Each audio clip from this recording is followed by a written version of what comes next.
fan cams, club news, transfer news,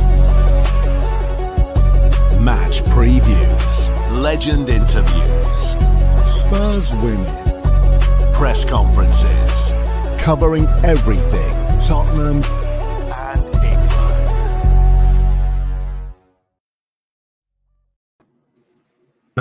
Welcome back to the channel and welcome back to another edition of the Spurs Chat podcast. In this edition, we'll be talking about Tottenham's trip to St James's Park, where the game has just finished. Newcastle 2, Tottenham Hotspur 1.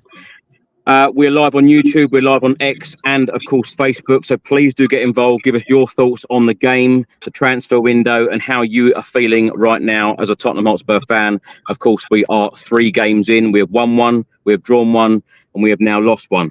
All podcasts are also available on all major audio platforms. And of course, we are proud to be a part of the TalkSport fan network. Now, as I mentioned, the game has just finished. Newcastle 2, Tottenham Hotspur 1. Ange Postecoglou has just come out and said, obviously, we should have got something out of the game, very similar to our first away game, where we controlled for the most part. A disappointing second goal. We switched off a little bit, but the game should have been well over by then. So another sore one, unfortunately, where we haven't got the rewards for our play.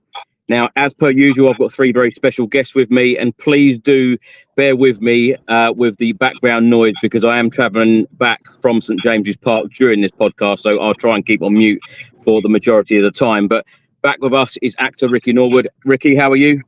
Oh, mate, 3rd game in, and all the woes have come back. All the woes have come back to haunt. I mean, look, oh my gosh, I don't even know what to say, bro. I don't even know what to say. A lot of huff and puff, a lot of effort. Didn't get our rewards again. I don't think it was down to the tactics. I think it was more down to clinical and personal errors, individual mistakes, individual kind of missed passes, missed shots. I felt that we should have been out of sight. I don't even think that if they would have scored another breakaway goal, that it should have troubled us. But of course it did. Of course, we've gone up to Newcastle and they continue to haunt us under Ange Postecoglou and in their new era. And it's just a really frustrating game. Again, lots of good play, lots of good periods, especially in that second half. Just couldn't put it away. But these are the same problems that we've had for a little while. This is why it's tough. Richarlison still being out, not being able to be relied upon. You buy a £65 million striker who didn't get an injury for ages, and then after 1 game at Tottenham, he's out for the next couple of games. So a really tough one to take. Bro. A bit disappointed, a bit frustrated, a bit kind of want to pull my hair out. But this is Tottenham, so we go again.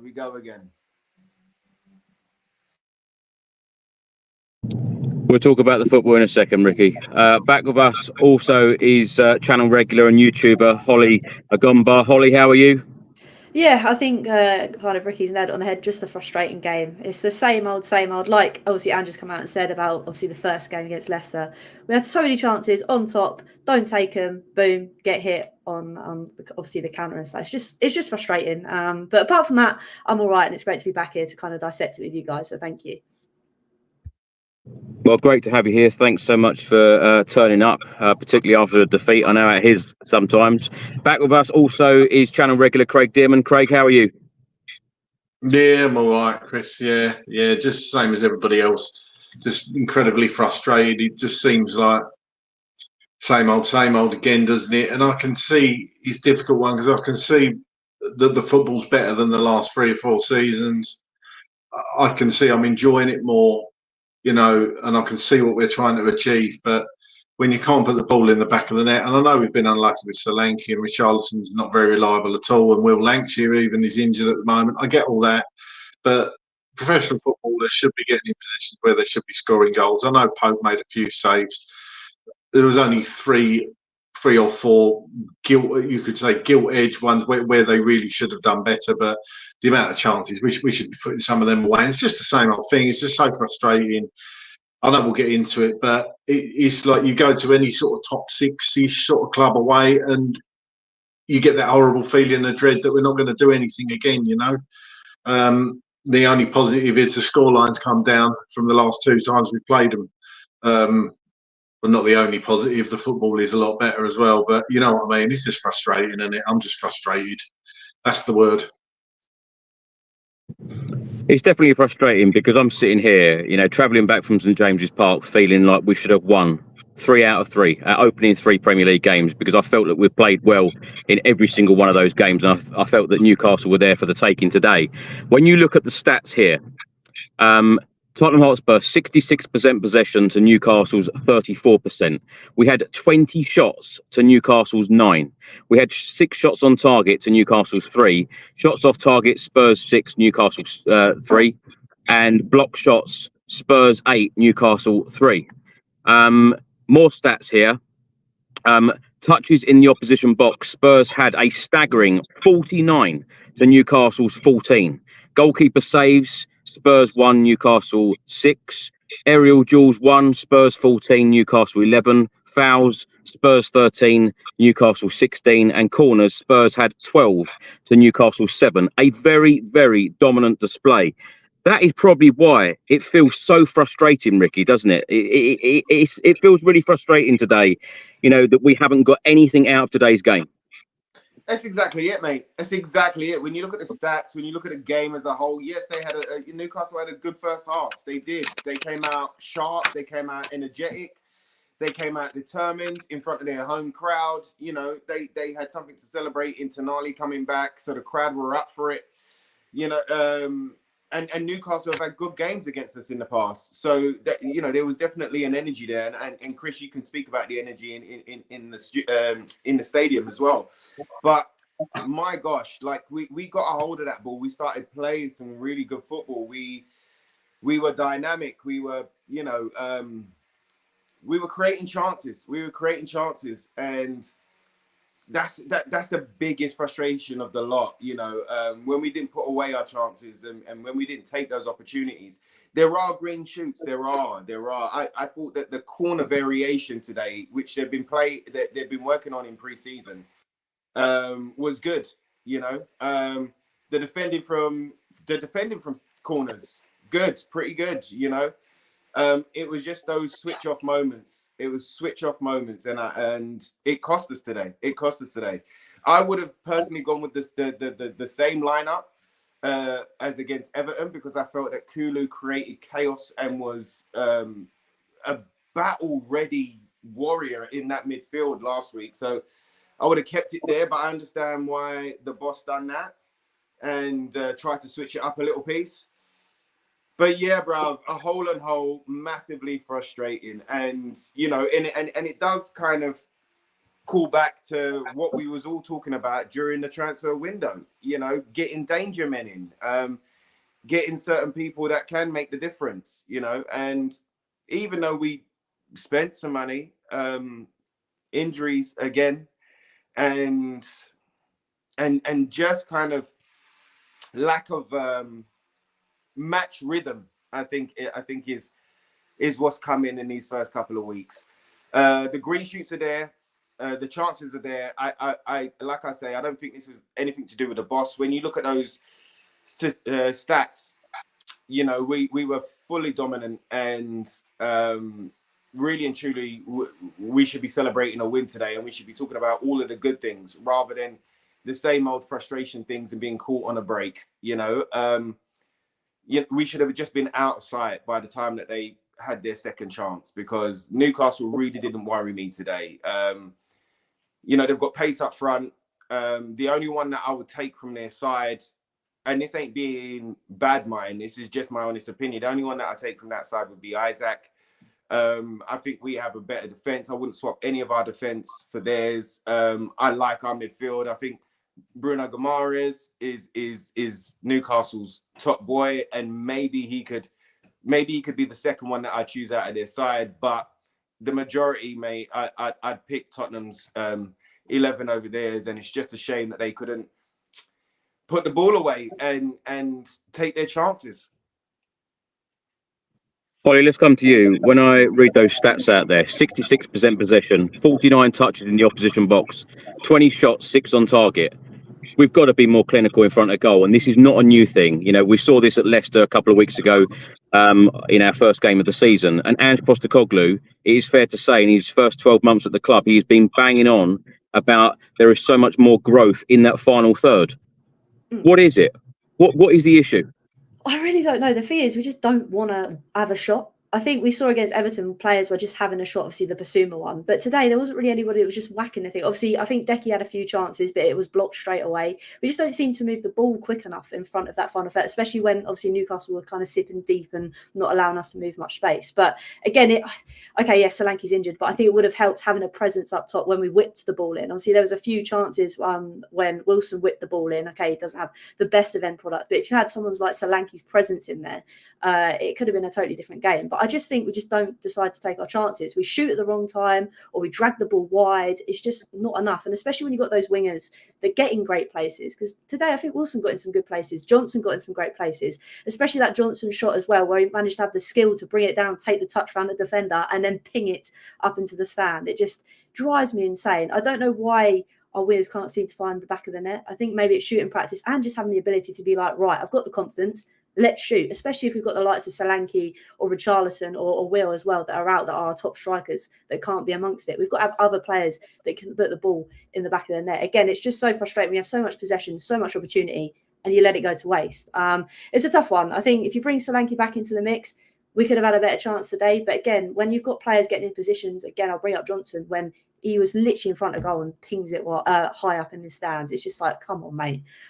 So yeah, I think it's just a confidence thing. But when you get those chances, you've just got to put them away. So yeah, hopefully we live and we learn, although we said that against Leicester. But it's just a hard one to swallow because, yes, okay, stats, dominance, cool, whatever. But when you walk away from a ground thinking you should have won and you got nothing to show for it, it kind of shows that it's those goals in the back of the net. Hollie, how are you feeling overall after the 3 Premier League games? Annoyed, frustrated. I can see it's still a work in progress. I get that it's not going to change overnight over obviously this summer transfer window. But again, it's just we feel like we're on top, and then it all just goes to waste, and you're like, what is the point? So yeah, I'm just a bit deflated. I'm not like angry and like, oh my god, the world's going to end. I just think we need to get into our rhythm a bit more. If we're going to get into great chances, at least bloody take them, or at least hit the target in a sense and make the keeper work. So there's a few chances as well today where you're thinking that's an easy save. I mean, Sarr had a chance straight at the keeper, and it's just like we get our shooting boots on, we might have a chance. But yeah, I'm not angry. I'm just disappointed, so to speak.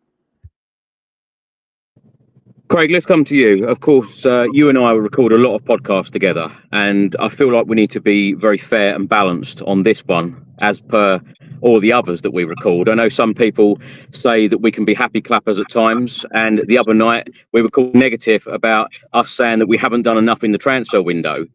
In that final third, and you know, you and I have mentioned this before, when you've got a couple of key players out today, like Van der Ven, Solanke, Richarlison, when you've got key players out like that, and then you look at the bench for, you know, someone to change the game, and then you look at someone like Brennan Johnson or Timo Werner coming off the bench, and I certainly don't want to get on the back of, you know, players or, you know, go down that route, but have we got enough? Have we got enough game-changing players on the bench that can come off and make that difference, in your opinion?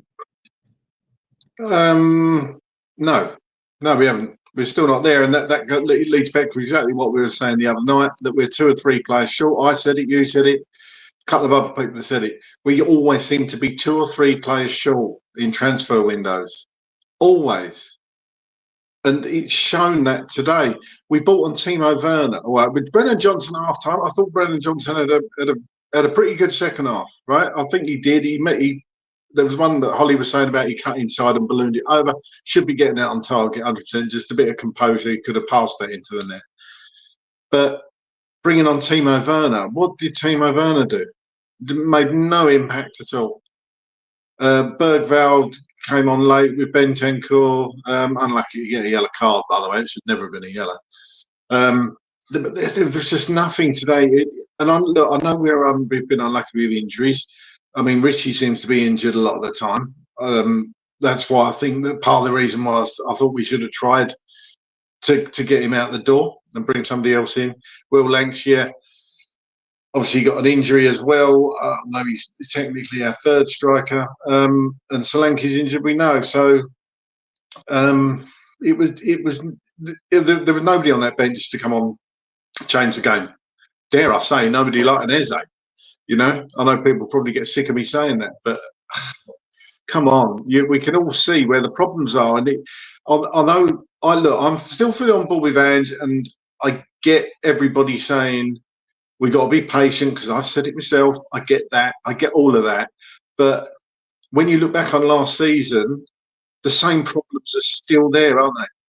I don't think anybody can dispute that. But Craig, when you look at the Leicester City away game and you look at today's game, Spurs created so many chances. It is not Ange's system. Ange Postecoglou is not the problem, Exactly. in the Leicester game or today. It is that final third. It is those players in front of goal.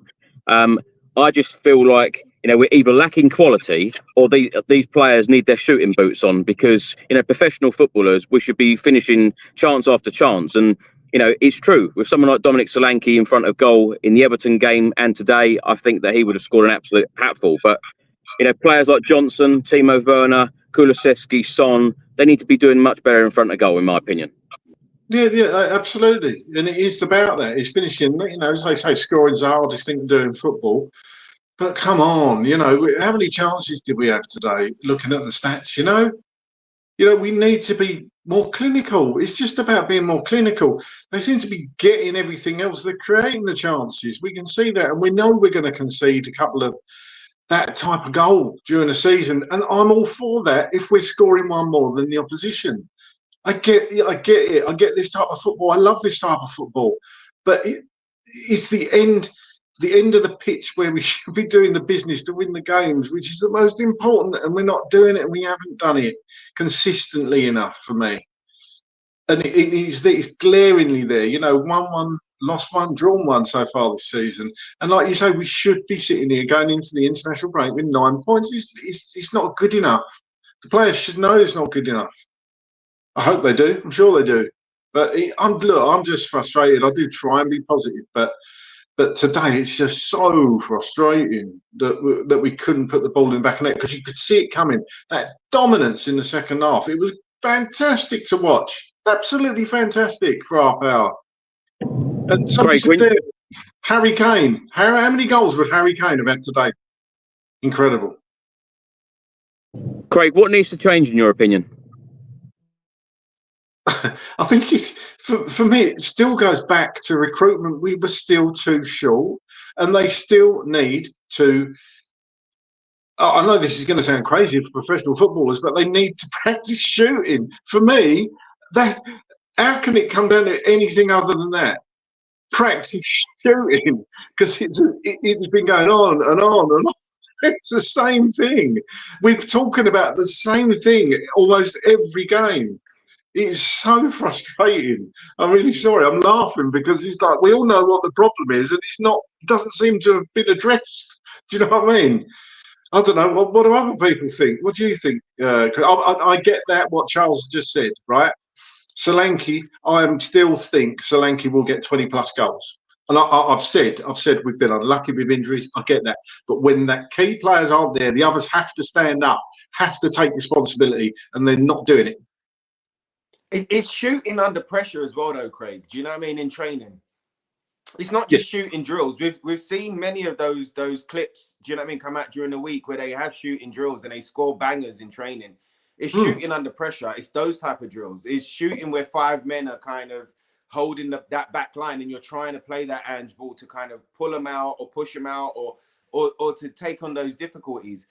That's the next thing that needs to happen in training. And I'm sure it is. And I'm sure it will be. Do you know what I mean? I'm sure it is. I think with the 2 coaches that we've just brought in as well, Raimondo and Montgomery, the great Raimondo. Great Raimondo.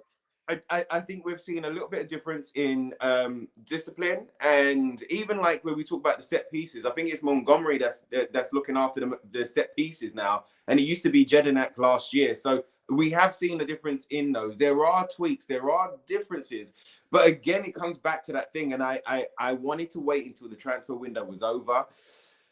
But it comes back to that thing of a missed opportunity. You know, we were financially kind of fine to spend. You know, I was calling for danger men. I was calling for 2 diamonds and a left back. Do you know what I mean? Like, I was calling for danger men. And all right, you could class Solanke as one of those danger men. Fine. But then we also knew that we needed another danger man, another diamond in that attacking front line, whether it was a winger or a 10 or somebody who could play across the line.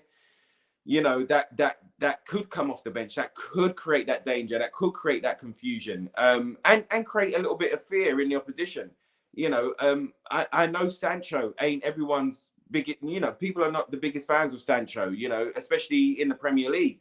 But that could have been a danger man. You know, like I just feel that we missed out on an opportunity to kind of get somebody in that forward line who not only does all the things that we want him to do, but creates a little bit of fear in the opposition as well.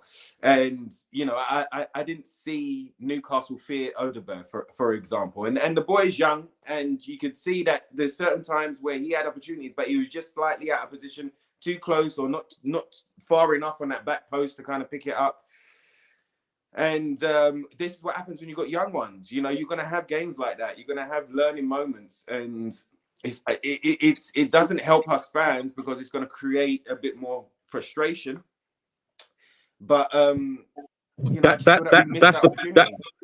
that is the problem I feel though, Ricky. These players are still learning, where you need a couple of experienced players to come in who know the Premier League, who can get the job done immediately. And I feel like we are missing a couple of players, and I can't believe that we haven't signed a couple more players in the transfer window. That is very disappointing. In terms of players going out the door, I think Spurs have done a tremendous job, but in terms of incomings, I've said for the last couple of weeks, I'd be absolutely astounded if we didn't sign a couple more players. And Statistical even said that he wanted a couple more players in, and we haven't got them. And I think that's really disappointing, and we're now 3 games in.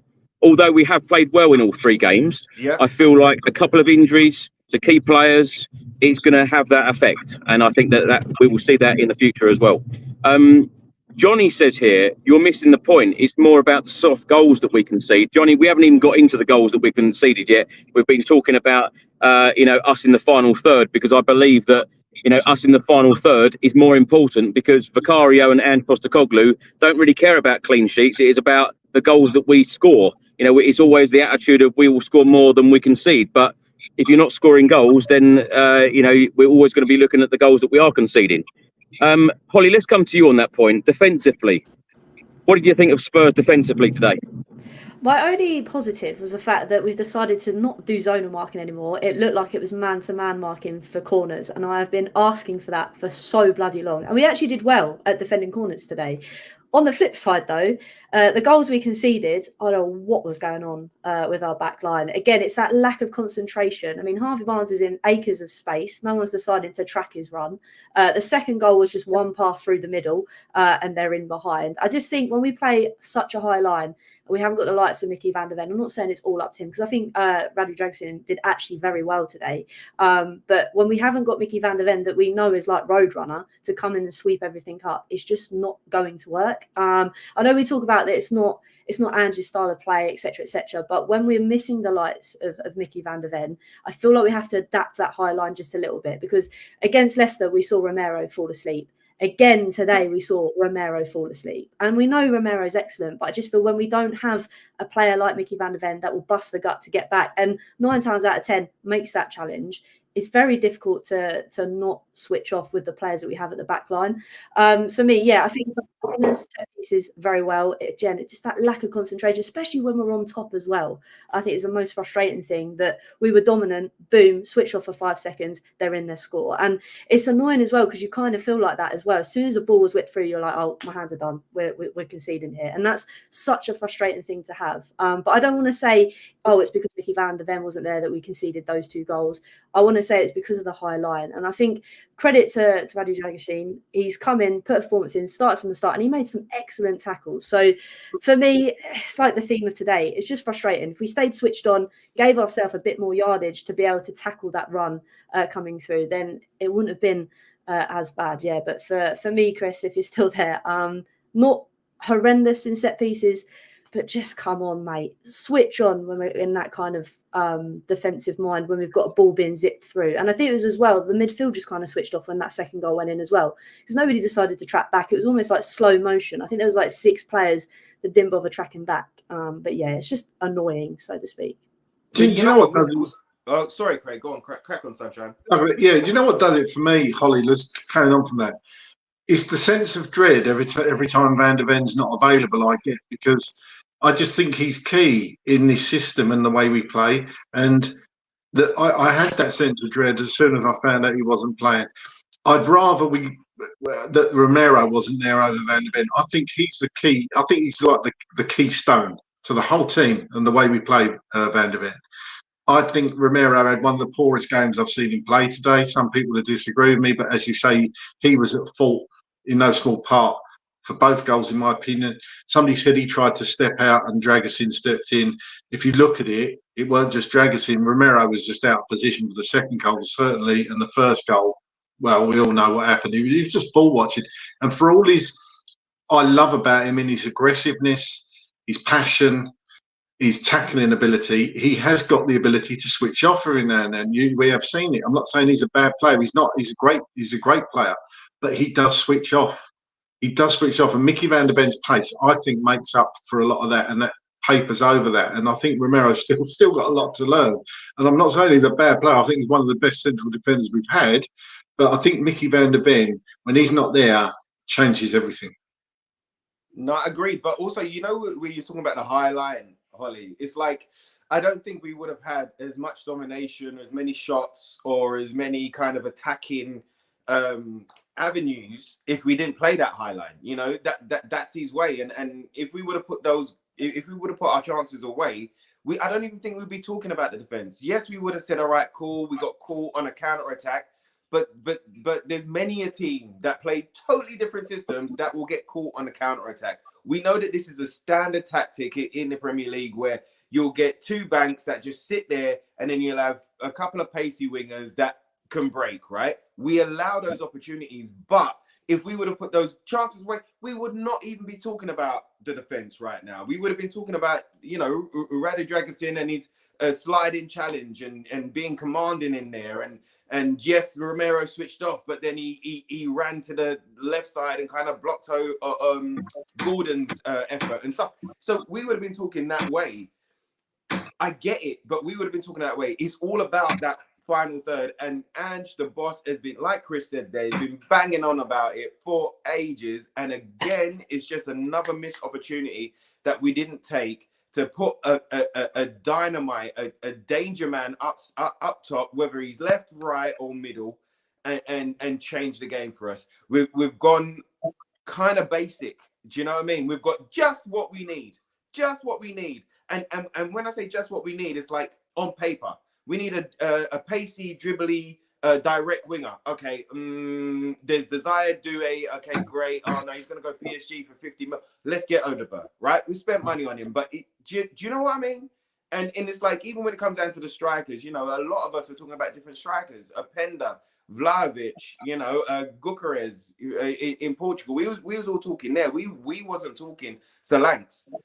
But if the boss wants Solanke, okay, great. But you didn't do enough. And this is what it's going to come down to up until January now. Every time we lose a game, every time we're not clinical, every time that we fail in our mission, we're going to come back to this period of time and go, well, why didn't we take advantage when we could?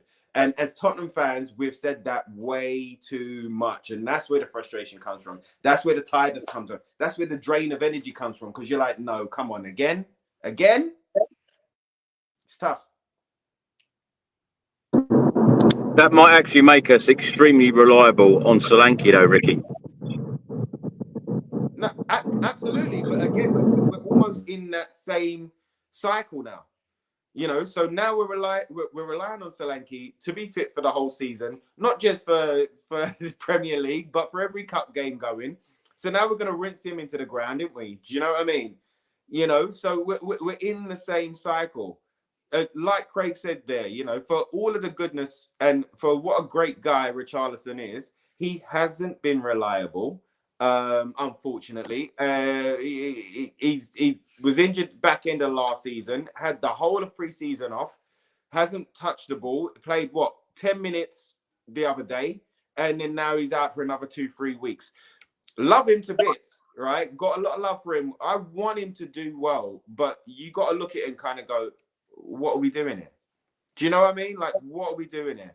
I think that sale to Saudi is probably going to come up again come January time, and fingers crossed the board and the scouts and that they go to work and they start sorting these things out. We have built a better squad, but we haven't got the diamonds in the right places to change our results, to change the outcomes, and that's where the problem is right now.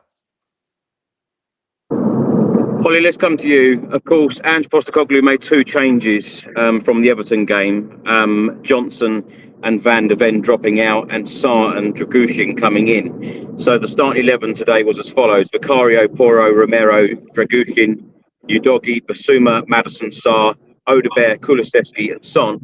And subs today: Forster, Spence, Davis, Devine, Gray, Bentancur, Bergvall, Johnson and Timo Werner. What did you make of the starting 11 today, Hollie? Well, I think it was a given that obviously Dragusin was going to start, as much as we all wanted Mickey van der Ven. Again, it's because it annoys me, because obviously in that Everton game, you kind of see him go down. You're thinking, why don't you just take him off and put Dragusin on for the last kind of remainder of the game? But hey-ho, that is how it is with our medical team, so to speak. And then, yeah, I think for me, Johnson, when he came on today, did do well, obviously, apart from that kind of effort that I said that he skied over the bar. I think he's more of an impact player than he is as a starting player. So I kind of liked that he was on the bench, so to speak. And Wilson as well. Obviously, he came straight into the side, as he did against, obviously, Everton as well. I kind of like him. For me, he takes on his man. And okay, yes, he hasn't got that end product, so to speak, yet. But I like the fact that he's confident. He's like, I can take on my man. There's a few times today that he did do that.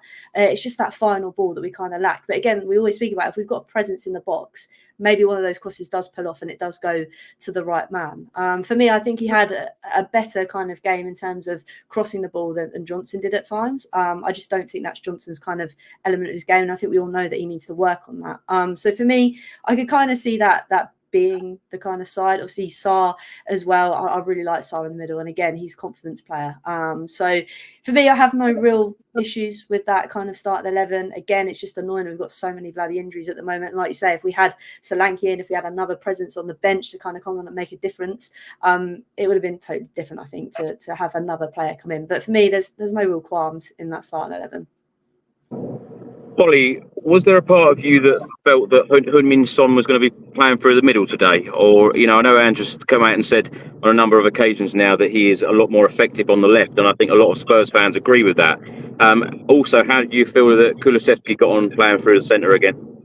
I think obviously when we see Sonny play through the middle, like Ange, it's not really that effective. And like things, we wait a little while for Ange to implement these things, obviously like zonal marking with corners and now moving to man marking. It's taken a little while. And it has taken a little while for Ange to realise that Son is obviously more effective out wide so he can cut in.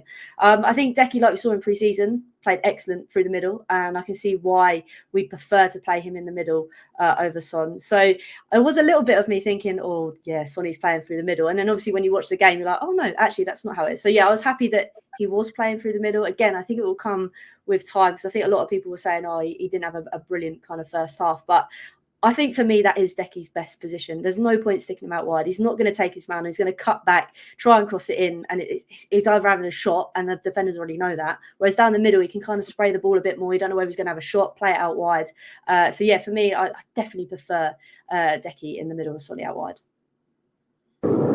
Craig, let's come to you. I'm going to take this point here from Lappers 82 because I feel exactly the same here. It's weird how the club put training videos out of our forward players crossing it in and tapping it in. Brilliant coaching, right? Now, I watched the video. I don't know how it come up. It was either on TikTok or Instagram, and I've seen the video before. But it's Ryan Mason on the training pitch saying to all of the forward players, know the geography of the pitch. When you're out wide, always hit that 6-yard box, always cross the ball in, and someone should be in there to tap home. That happened a good few times today where Son put in a cross, I believe, in the first half. We'll get to the match instance in a minute, but Son done it in the first half.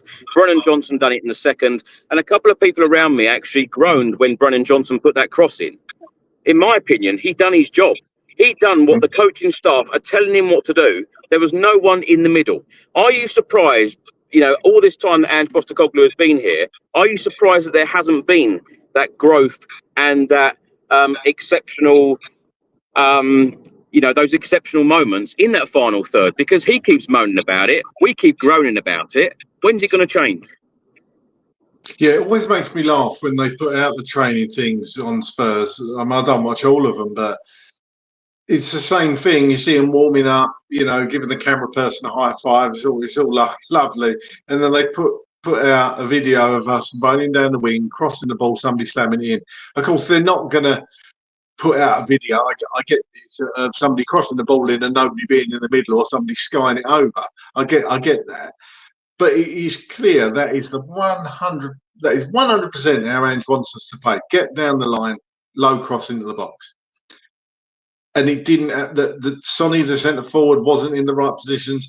Agombar, there was a couple of occasions where he should have got across his defender and he didn't.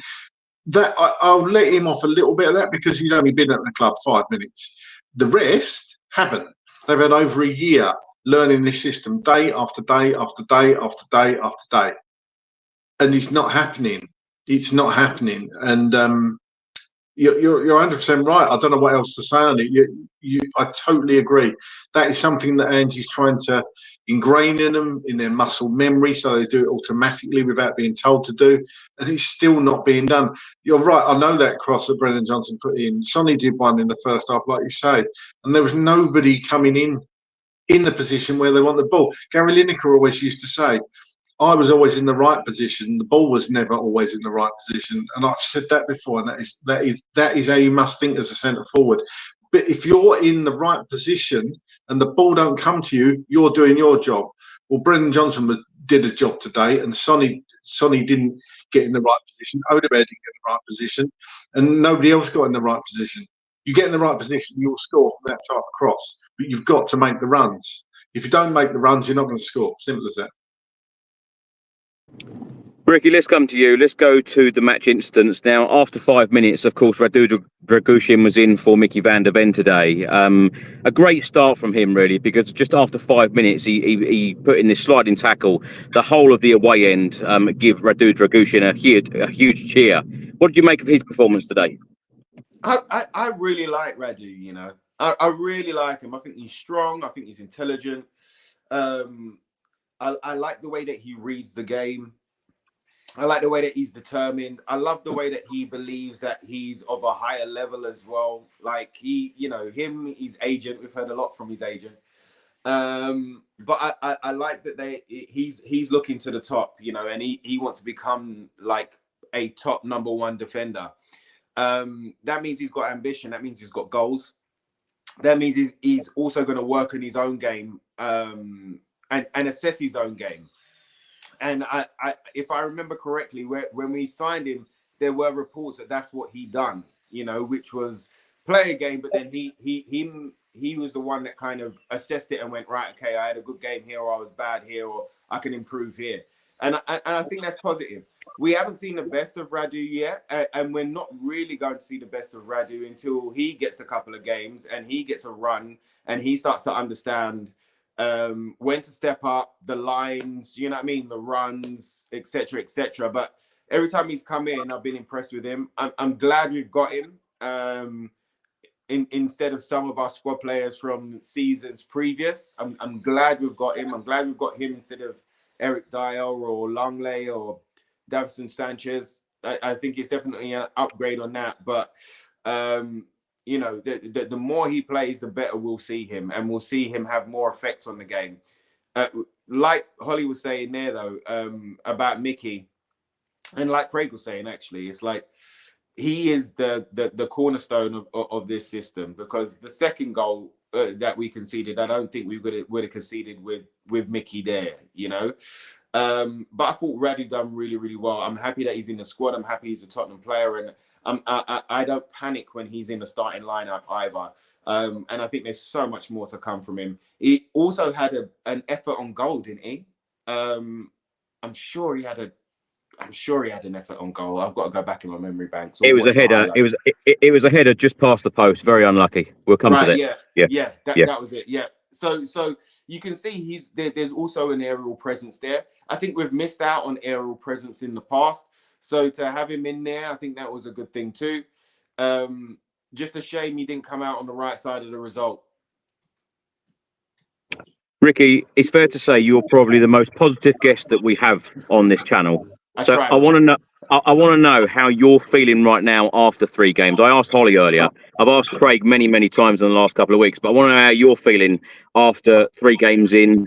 I know we'll talk a little bit about the transfer window later on in the show, but how are you feeling overall from what you've seen so far in the 3 games?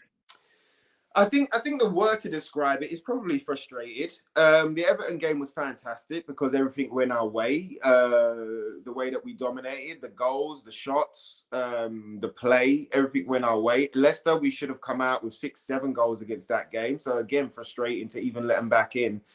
And then today, again, we had the chances and the opportunities. So across the 3 games, it's been frustrating. But if you look at the side, there have been tweaks and there are a lot of changes in the way that we play. Like I said about the corner variation as well, like the corner variation, we're taking certain short corners, we're taking normal corners, we're taking it out to the box and trying to get a shot off. They're trying to vary their play, as well as the free kicks as well. They're trying to vary their play and try and mix a lot of things up. The chances created, the possession that we've had, and the patterns of play have been really promising. They've been positive. It's just again that final third, and I don't know.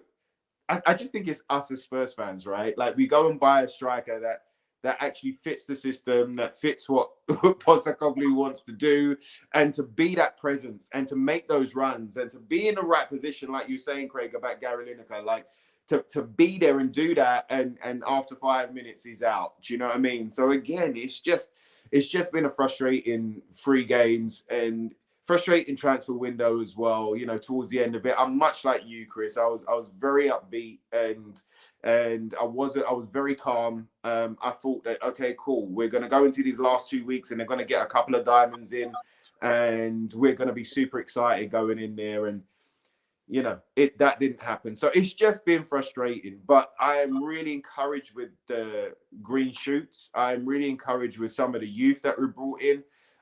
They are going to have off games, but all in all, it's very exciting. You know, we still don't know what they're going to bring to our game or our side right now. And that's exciting. And we need fearlessness. We need hunger. We need those that want to play Angie's way and will die for the badge. And it's getting there. It's getting there. And I'm encouraged by the way that we're playing. But these things, you know, these clinical errors, we've got to put to bed sooner rather than later. Yeah, I don't think it's just me and you expected a couple more players in. I think Ange actually expected a few more players in as well. Hollie, let's come to you. In the 9th minute, Harvey Barnes went very close to a shot past the post after a good break following a Spurs attack. And then in the 12th minute, Spurs actually had the ball in the net through Christian Romero, a fantastic cross in from Pedro Porro. We were offside. I think it was the 3rd time that we were offside in the opening 12 minutes. And then what I was talking about earlier, a couple of minutes later in the 14th minute, Heung-min Son, a lovely ball in to the box, but no one there. I wrote down here in my notes, good football, fast-moving football. I felt like the opening 14, 15 minutes of the game, I thought Spurs were on it. And I was very excited in the opening 15 minutes, thinking that, you know, this is good stuff from Spurs. How are you feeling at that point? I was as well, and it's always very scary when obviously you see the opposition having those things, because we like to play it out from the back, and sometimes I do think we're going to get caught, and sometimes we do get caught. But you're right, I think it was fast paced. We're getting into some good areas again, but it's that final ball, and like you say, we practice it on the training ground, but no one's bloody there to put it in the back of their net. But no, it was positive, and I was enjoying the football. It just goes back to that frustrating element again, where it's like if there was someone there at the right time, right place, it would have been a goal. And I think that's the thing. If we're doing all the right things, we just need that final thing. So for me, yeah, it was a good opening to the game. And like you say, if Romero stayed onside, would have been 1-0 up, and it could have been a totally different game. But again, it's that once we positively play, it kind of goes flat again. Then we let the opposition in. But it felt in this game that we were staying on it until we decided to fall asleep and let them through in and score. So for me, it's positive, and then it just finishes with that frustrating kind of element. Hollie, what do you say about the fans questioning Ange Postecoglou and Ange Ball? Because Stuart writes here, I don't believe in Big Ange, sorry. You know, what else could Ange Postecoglou have done in that Leicester game and today to improve things and make us more clinical in front of goal? Maybe put his shooting boots on himself. But I don't know.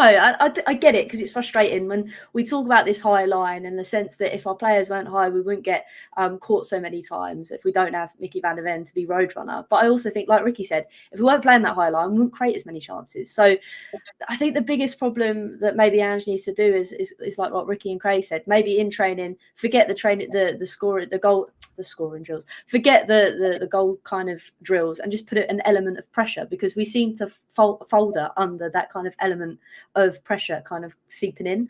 So yeah, I don't necessarily there's a lot that Ange can do for the players to be able to shoot on target and get it in the back of the net. I just think it is down to the players at times. And again, we always go back to, if we had that striker, we had Solanke that was fit, if we had Richarlison that was fit, if we had Will Lancashire that was fit, maybe that shooting element wouldn't be such a big problem. But then you kind of think those players that are on the pitch, your Maddisons, your Sons, even Johnson, even Wilson-Odobert, if you get your shot on target, at least work the keeper. And I don't think we do enough of that. So I don't particularly think it's all down to Ange. I definitely think it's down to those players that are on the pitch with their shooting boots on that just can't get it in the back of the net.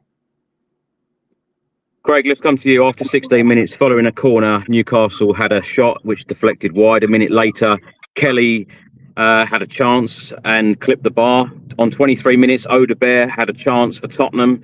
The attempt went wide. What have you made of Wilson-Odobert in a Spurs shirt so far? I thought he was okay today. I thought he played okay.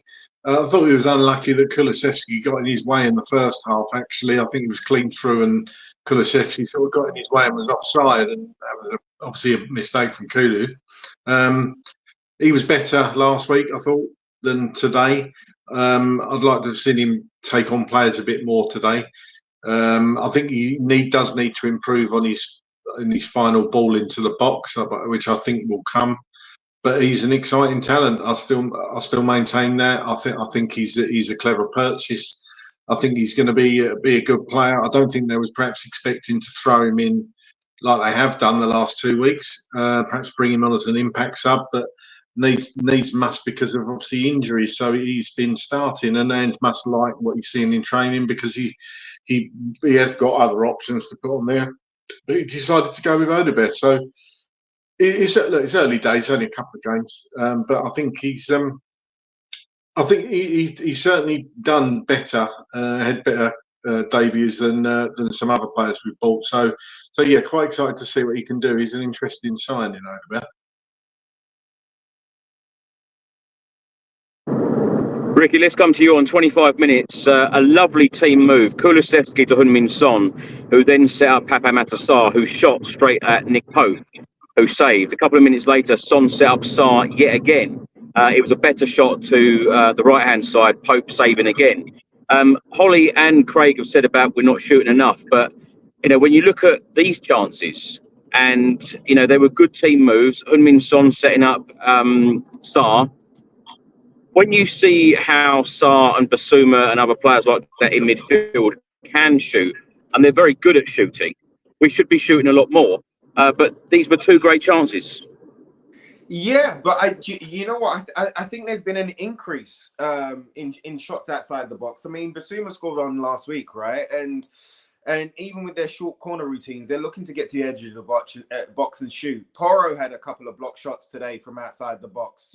Maddison had a great shot today from outside the box.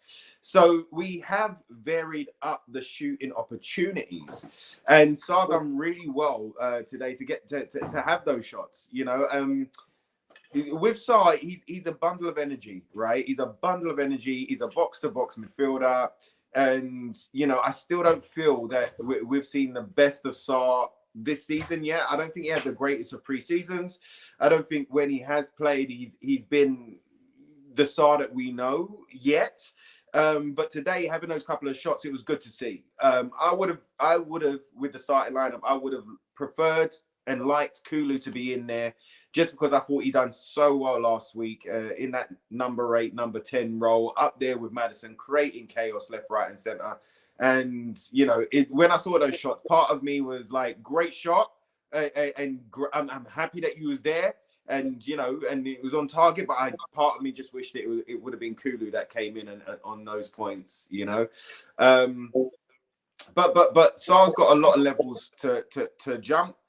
Still a young player. There's still a lot of good within him, and there's still a lot of good within this squad. It was just, again, frustrating, bro. Frustrating. Good shots though. He was in the right areas, you know. And like you say about the shot variation, it wasn't just a cross and a tap in or a cross and an inside the 6-yard box. He was taking those shots. He was trying to create those moments. So it's encouraging, but frustrating. Ricky, let's stay with you, because in the 29th minute, I felt like this was a good spell in the game for Heung-min Son. He, you know, showed some silky skills, won a free kick. James Maddison in a really good position with a free kick, and then he goes and hits the first man.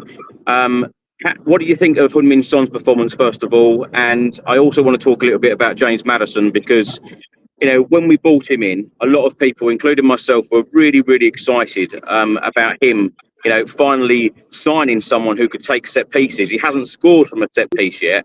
And when you expect the perfect delivery in a key position in the final third yet again, and he hits the first man, it's frustrating again. Yeah, it is frustrating. It is frustrating. But, like, I mean, also with the frustration of hitting the first man, he also had a good he had the good shot in the second half. And to give him credit as well, he gave the second free kick that we had in that second half to Porro to kind of switch it up a little bit. So at least there was a little bit of variation there. He does have it. We still need more from Madders. We had a great 10 games of him last year. And we saw, you know, why there were so many fans that wanted Maddison in this side. You know, a lock picker, somebody to kind of find those passes, find those kind of quick transitions, and have a set piece delivery. So yes, again, frustrating to be hitting the first man. But you can see that he's up in his game little bit by little bit by little bit by little bit. He is getting into the rhythms. He did last a little bit longer today on the field without dying, you know, without that battery being drained. And there's a lot more to come from Madders, but he's another determined guy. He knows that how well he started last year. He knows the dip that he went on. He's felt the pain of missing out on England and being effective for Tottenham in those last 10 to 12 games. And I think he's determined to kind of put the record straight. We haven't really seen it yet, but it has been 3 games. We're seeing elements of it. I've seen kind of, and he's feeling a lot more comfortable on that angle. You know, when he does he's almost on the penny turn, you know, he will drop the shoulder and he'll just go that way and he'll send a defender this way and that way. I've been seeing a lot more of those, but we haven't seen that the take the scruff, you know, grab the game by the scruff of the neck type of matters as yet. So Sonny, to me, there were moments of goodness there. There were a few touches that were off. There was a few touches that were or decisions that I felt didn't come off. You know, there was a time where I think I'm sure it was him, but he should have put Johnson through at one point, and he went the other way. I know Kulu done the same for Sonny as well. So it was frustrating. He was trying to take the guy on the outside, on the left side, and there was many a time that like it got blocked or kind of we got tackled and then we got broke upon. So it wasn't the best game for Sonny today. There were elements of goodness in there, but it wasn't the best version of Sonny that we've seen in the past. So again, all round kind of Frustrating, bro. I know it's tough. I'll stop saying frustrating and promise. Oh, Chris is having a mare with the old. No, but Rick, I get why, because I've said the word frustrating about 10, 20 times this podcast. I think Hollie said it about 16 as well. So, because we all feel the same, don't we? It is incredibly frustrating because we can, it's not like the Conte Mourinho football, but we can see what he wants to do. We can see the plan. We're getting the aggressive front foot football we all crave and we all love, and yet something's not quite working. So it is. I'm going to say it again. It's frustrating. Like Chris's connection in the car. Hollie, let's come to you. In the 29th minute, Pedro Porro had a shot over the bar. 3 minutes later, Newcastle had a corner. And I'll tell you what really did impress me in the transition in play, because 1 minute we're defending, or literally 1 second we're defending, and then the ball goes up to Kulusevski. He crossed in, and the cross was blocked, but excellent transition. A couple of seconds later, a very clever corner from James Maddison played to Heung-min Son, who then played to Pedro Porro, who had his shot blocked. What do you make of Pedro Porro's performance today? Because he certainly has a shot on him. Yeah, he definitely does. I think Pedro Porro is great. When we say about a player not shooting, Pedro Porro will just have a shot from everywhere, which is nice to see. But yeah, I think, like you say, talking about obviously that transitional play, there's been so many times where we kind of get the ball out and there's no real out player to run to, or we've got a player running, but there's no one to pass to in the middle. Unfortunately, like I said, for Kulusevski, it got blocked, which is annoying. But again, it's something that we always talk about that's frustrating. We need to work on it, this, that, and the other. But going back to obviously that corner routine that you said, it was quite nice to not see a ball whipped into someone like Romero or someone. It was actually played quite close to obviously that front post and then whipped out to obviously the outside the box, which again is something different for the opposition to think about. We either do it short or we whip a ball in. It was quite nice to mix it up. So yeah, it was a pleasant surprise to see something like that, and I hope that we see more of it, because it definitely gives the opposition something to think about.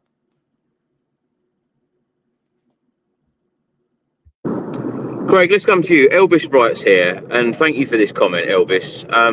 Ange's a year in and has completely changed our style. We are rebuilding, not the finished article. Patience and balance is needed. Any positives? Now, this is exactly what we talk about on this show. And I've just seen a comment a minute ago saying, if you watch this show, you must be a happy clapper. I don't consider that whatsoever, because I feel like all of us are very balanced. We talk about the good. We talk about all the positives, all the negatives. We cover everything on this channel. It's about patience. How much patience have you got? I'd like to think I've got a fair bit of patience, and like I said earlier, I totally still back this manager. I back the philosophy, I back the plan, I back the master plan. But God, I've got to think of another word apart from frustrating, because we've all said it a million times. Rick, what's another word? Somebody get on Thesaurus or Wikipedia. What is another word for frustrating? Because exacerbated. Yeah, it's exactly that, though, isn't it? And I don't really know what else to say, because positive. Those are the positives. The football's better to watch. We can see what the plan is. We are recruiting better. The negatives to go with that is everything we've discussed so far, in that I still think we're 2 or 3 players short, and we are every window. And I know a lot of teams probably think that about their own sides, but we can all see it. That's the frustrating thing. Most of the fan base, I know fans want, right? But I don't think I've ever seen anybody on X post, I hope we don't sign anybody else, because I think we've got enough. Nobody posts that. We all think, oh, let's have another one. Even the bail money that was spent, we had 6 really poor players and Christian Eriksen. We got lucky with Eriksen, but these players kept coming in. Kirikis, Paulinho, Soldado. I can't even think of the others.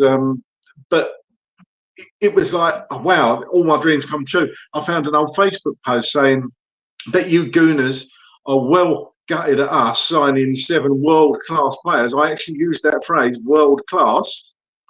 and they had one of their players back on loan. Well, it didn't really end well that season, did it? So it's the recruitment strategy has got better. Look, I've said that before. I'll say it again. It's got better. You can't argue with who we've got out of the club.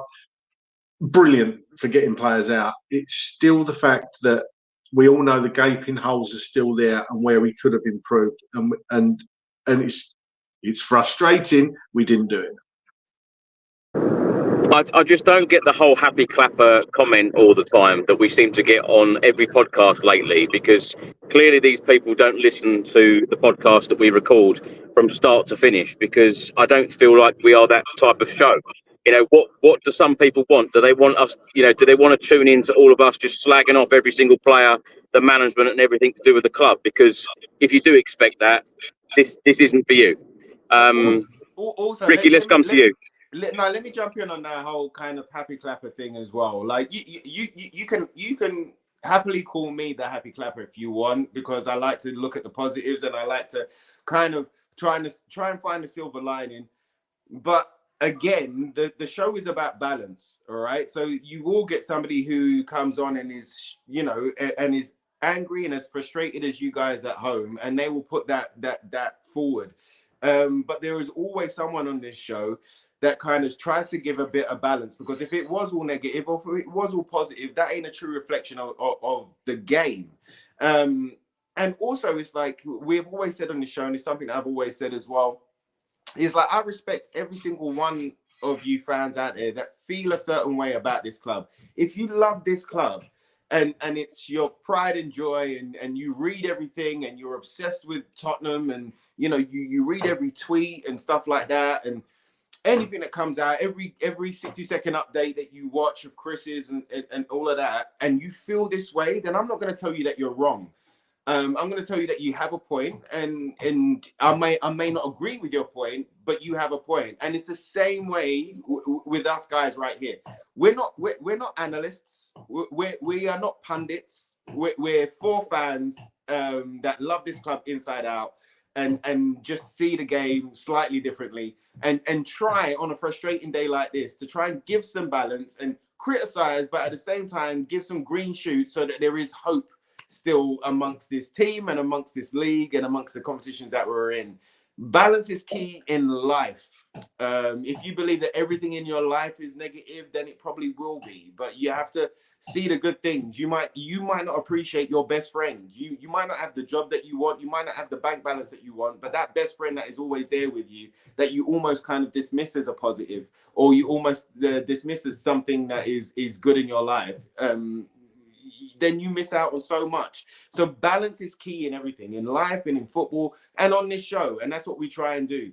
But if you want to kind of use the happy clapper as a negative, then I don't really know what to say. You know, I love this team. I like to support them through the dark times and sing for them when we're in the best times. And it's about that, you know what I mean? It's like we've had many criticisms when let's just take Emerson Royale, for example. You know, there was so many negatives with Emerson Royale, but then the time that he had a positive and we mentioned it, it was like, oh no, I can't believe that you're saying that he done well today when he done rubbish the last 6 weeks. And it's not about that. It's about giving credit where credit is due, but also criticizing without hate, criticizing without cancellation, without vitriol. It's kind of being critical of these boys because you want them to go out next week and give everything again. You want them to go and give 100%. You want them to leave everything out on the field again. And if you constantly just berate a player, then they're not going to have any confidence in them. You know, I go back to that thing in my head where Sanchez got booed. Do you remember when Sanchez got booed for coming on the field at one point? And I couldn't believe it. And, you know, all of us have had frustrations with Dragusin Sanchez, but to boo your own when they're coming on to try and, even if it's the wrong substitution, and I know a lot of the fans were saying it was more with the manager's substitution than it was with Dragusin, and I understand it, but for a player to come on and you want them to give 100% and you want them to change the game, you've got to back your own. Do you know what I mean? And yes, we criticize when it's time to criticize and be fair with that, but you've got to back your own, man. And I love these boys. Whoever's wearing a Tottenham shirt, whoever's got the name on the back of the shirt, and whoever's wearing that club crest on their chest, I love you through thick and thin, and I'm going to be there with you. But at the same time, I'm not just going to be narrow-minded and be like, you're brilliant, you're brilliant, you're brilliant. When there's criticism to be given, I'll give it. And if the other panels have given criticism, then I'll try and do the positive side. I'll try and take the silver lining out of it. But that's what we try and do. And that's all. And I've been on this show for a long time. And that's all I've ever seen is people come in and give balance. We've had arguments left, right, and center with each other. You know what I mean? During games. So it's all about opinions. It's all about how you love your team. And I'm never going to say that you're wrong. But to just throw out a happy clapper kind of comment like that is almost a little bit dismissive, you know? Yeah, thank you for that, Ricky. And let me just say to those people that do think this is a happy clapper channel, I don't think we would be the most watched and listened to Spurs-related channel on YouTube if that was the case. So I'm very proud of that stat in 2024. So thank you for your comments, and we have taken it on board, but we don't believe that we are that. Ricky, let's stay with you, because in the 37th minute, Newcastle took the lead 1-0. A great finish, it's got to be said, by Harvey Barnes. A great cross in, but it was all about the quick throw-in, in my opinion. Spurs just not being ready. What did you think of that goal? I mean, it was tough, bro. It was tough because we done so well in defending the corner. For them to go out for a throw on, and we're like, okay, cool, we can get organised again. They're a bit further up the pitch, and then quick throw on, one pass, and they're in. And I was just like, oh, come on, like, come on. We've done so well in the set piece that to get done on a quick throw in and one pass, that was tough to take. And for Harvey Barnes to bloody well score it as well, after we was linked with him. You know, yeah, again, just again, tough to take. You know, at that point in the game as well, we wasn't doing too bad. Yes, Newcastle were having opportunities, but we wasn't doing too bad. I felt that our back line kind of had it under control, but one quick part, and this is the Premier League for you as well. This is the Premier League for you. You know, anything can happen at any time against any side. You make a mistake, we've known it. You make a mistake, you're more than likely going to get punished in this league. You know, maybe other leagues that doesn't happen too tough, but this league, it definitely does. I mean, look at the Bournemouth-Everton game yesterday. Do you know what I mean? Like, Everton, what were they? 2-0 up, 87 minutes. And by the time that game's finished, they've lost the game 3-2. So this is what the Premier League is. It doesn't always go your way. It's not always fair. It doesn't always give you what you deserve. You've got to go out there and take what you deserve. And it was our fault that we didn't kind of... The response was better from the boys rather than at Leicester. Leicester was a lot more emotional. It was a lot more kind of less structured. And when the boss was talking about in pre-season, when we saw that video about the next moment, the next moment, the next moment. If you concede, think about the next moment. If we score, think about the next moment. If we lose the ball, think about the next moment. I don't feel we've done that against Leicester, but I feel that we've done that today against Newcastle. And also, just again, just let me clarify again to when I was speaking to the fans there. I'm not going to say don't send in negative comments. If you feel negative, send it in and we'll discuss it and we'll open it up and we'll put it out there and let's try and come to a kind of consensus at the end of it. But, you know, this show loves the comments. It loves the input. You know, and I'm one, I know Craig is as well. Here he is over there. I'm one that loves the fan interaction as well. When we do those fan question Q&As, I love those too. So I'm not saying personally, don't send your comments in, or if they're negative, don't send them in. Send them in. Let's discuss it. Let's see where it takes us, you know, and let's see if we can get some balance and a consensus at the end of it. Hollie, let's come to you. Now, in the 42nd minute, Maddison had a free kick to Kulusevski. It clearly didn't work what they were planning. At half-time, it was 1-0. A change of formation and, of course, a sub. Brennan Johnson coming on for Pape Matar. What did you make of the change, and what did you make of the change in formation at half-time? I kind of liked it. It was kind of like when we played against Everton, that kind of more attacking kind of, I know we say more attacking, we are attacking all the time. But it just seemed there was a bit more emphasis on that middle kind of structure and then passing it out wide to Johnson, or Johnson being at the back post, which obviously did happen when Johnson got in the right place at the right time. I'm sure we'll get onto the goal. But in that kind of sense, I kind of like that change. And I always said, I think Johnson is so much better when he comes on. He has more of an impact, so to speak. I think when he starts, he's like the type of player that has a point to prove. So when he's on the bench and he comes on, he's like, right, I'm going to make my mark. And he did in that second chance. And I know I've banged on about him missing that golden opportunity, but he made things work. He gave us more kind of an outlet, and he was always in that kind of back post position. So yeah, I definitely preferred it. I just think maybe that's what we should kind of do going forward in that kind of sense. Because again, it worked against Everton. Today we didn't really try it from the off, but when we did change it, it worked again, I felt. Craig, let's come to you. After 47 minutes, Isak was played in. Good recovery again from Dragusin. In the same minute, a good cross in the Newcastle box from the right-hand side, but no one there. I think that's 3 times in the game that happened. In the 54th minute, Tottenham put a cross in from the right. Agombar missed at the back post. In the same minute, Heung-min Son driving forward had a shot, but it was blocked. Spurs then hit the bar. It was just a minute of absolute madness, but Spurs got the equaliser. It went down as a Dan Burn own goal in the end, originally credited as a goal for Brennan Johnson. What did you make of that moment of the minute of madness? Yeah, I mean, I was just glad we scored, because how many times you see that where we don't capitalise on that? But I mean, to a degree, you could say the goal was lucky. I mean, Brennan Johnson's original shot was on target. Pope did get a hand to it, and it would have been going around the post, but Dan Burn obviously smashed it into the back of his net. It was pretty poor defending, really.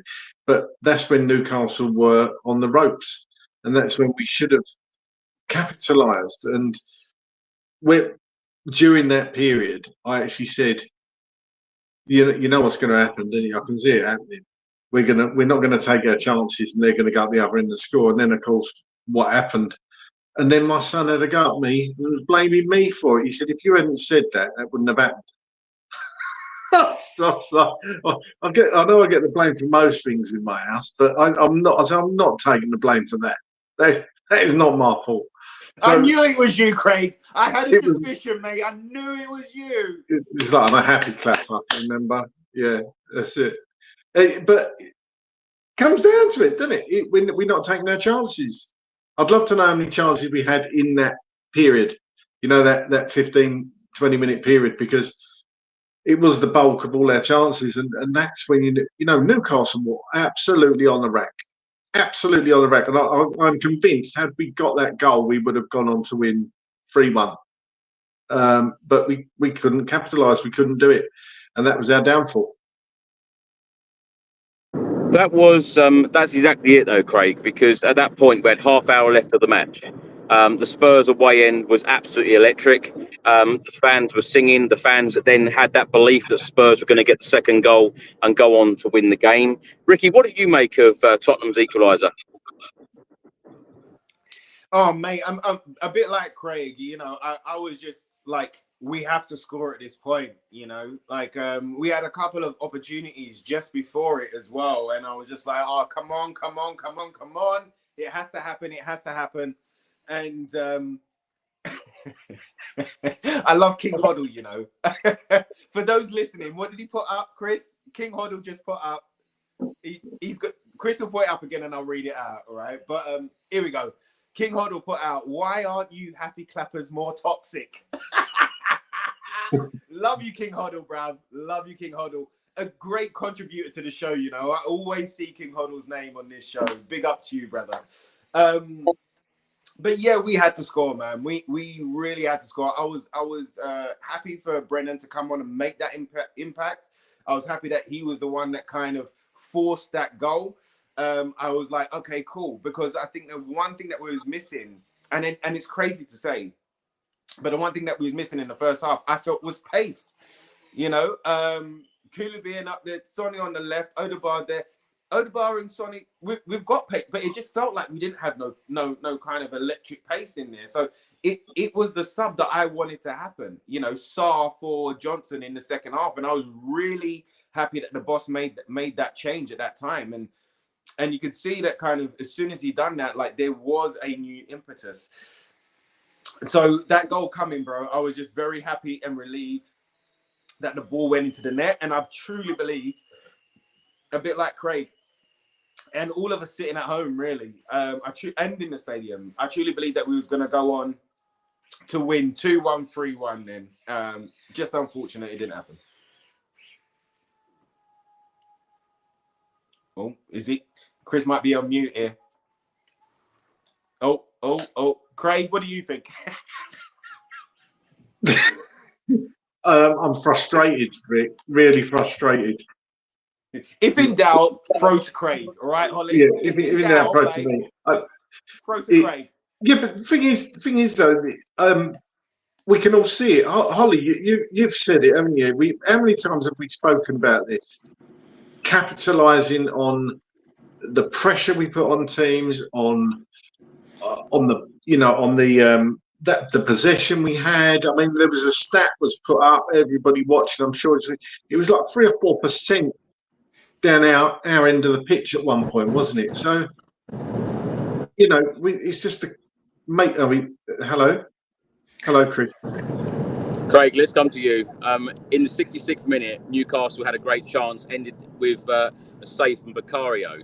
That is probably another frustrating thing. Vicario didn't really have a lot to do today, did he? No. That's just it. It's not like they peppered our goal. Isak, I think, had the least touches on the pitch of anybody. I might be wrong in saying that, but they said he didn't touch the ball much at all. But they were clinical with their chances. And I know it's one of those games. You do get these in football where teams dominate and they don't come away with anything. And that's to happen to us again today. But it's just so frustrating that it's there's that word again. It's so annoying that it has to be up in Newcastle, and the away fans like yourself have to travel all that way, and you're travelling back with nothing again. And the away games really worry me. I might have mentioned it previously, or it might have been before we come on air. It's these games, the Newcastles, the Chelseas, the Arsenals, the Liverpools, the Manchester United, not so much Manchester United, we haven't done too badly there, but it's these big 6, if you like, away games. We've got to start coming away with points, because that's what the big teams do to each other. At least come away with a draw. And it's got to change. It's got to change.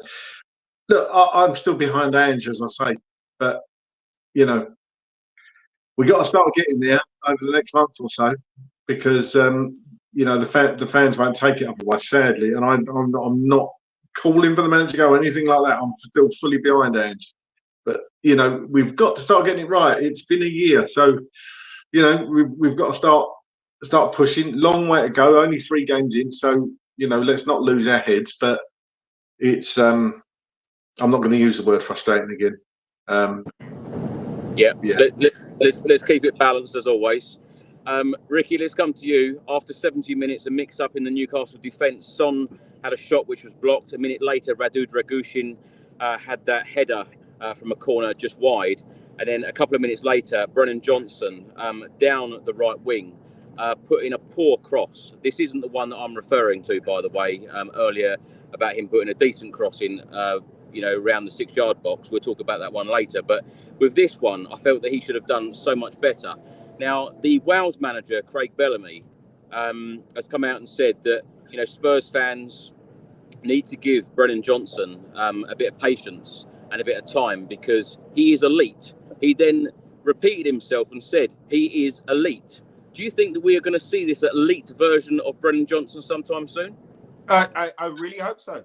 I really hope so. I think that if we're looking at the data analysis and the reasons that we brought him in, the fact that Andrew was a big fan of him from the reports, I really hope that we do. I think with the poor cross and with poor moments, I think he's snapping at things. I think that he hears the frustration, and I think there might be something in the back of his mind where it's like, because you see the reaction after it doesn't go well. When you see his reaction after it doesn't go well, it's like the world has ended. You see him, he's like, it's the world has ended.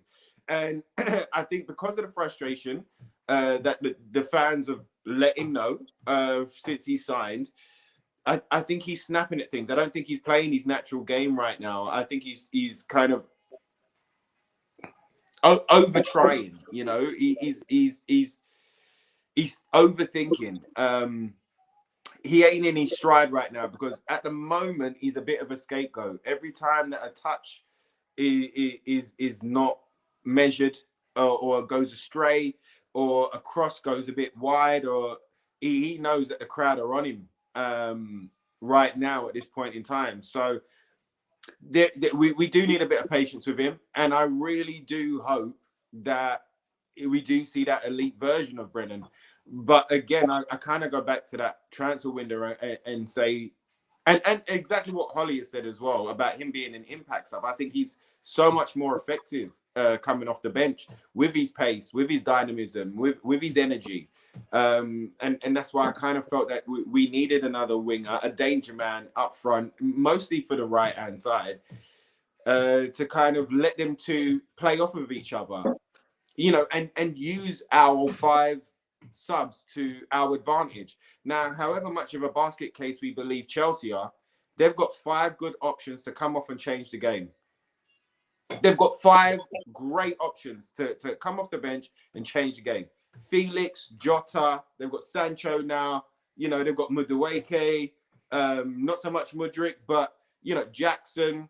They've got danger men up there where they can, if it's not working, that they can actually change the game with it. And yes, there are basket case. Yes, ego and kind of all of those elements will seep into Chelsea, and you know that it's not, they're going to have moments of greatness and a lot of moments of craziness, but at least they've kind of got the players that can come off of the bench and make a difference, and you can call them danger men. You know, if we're playing Chelsea and João Felix comes off the bench, I know all of us are like, okay, Ricky, right, okay.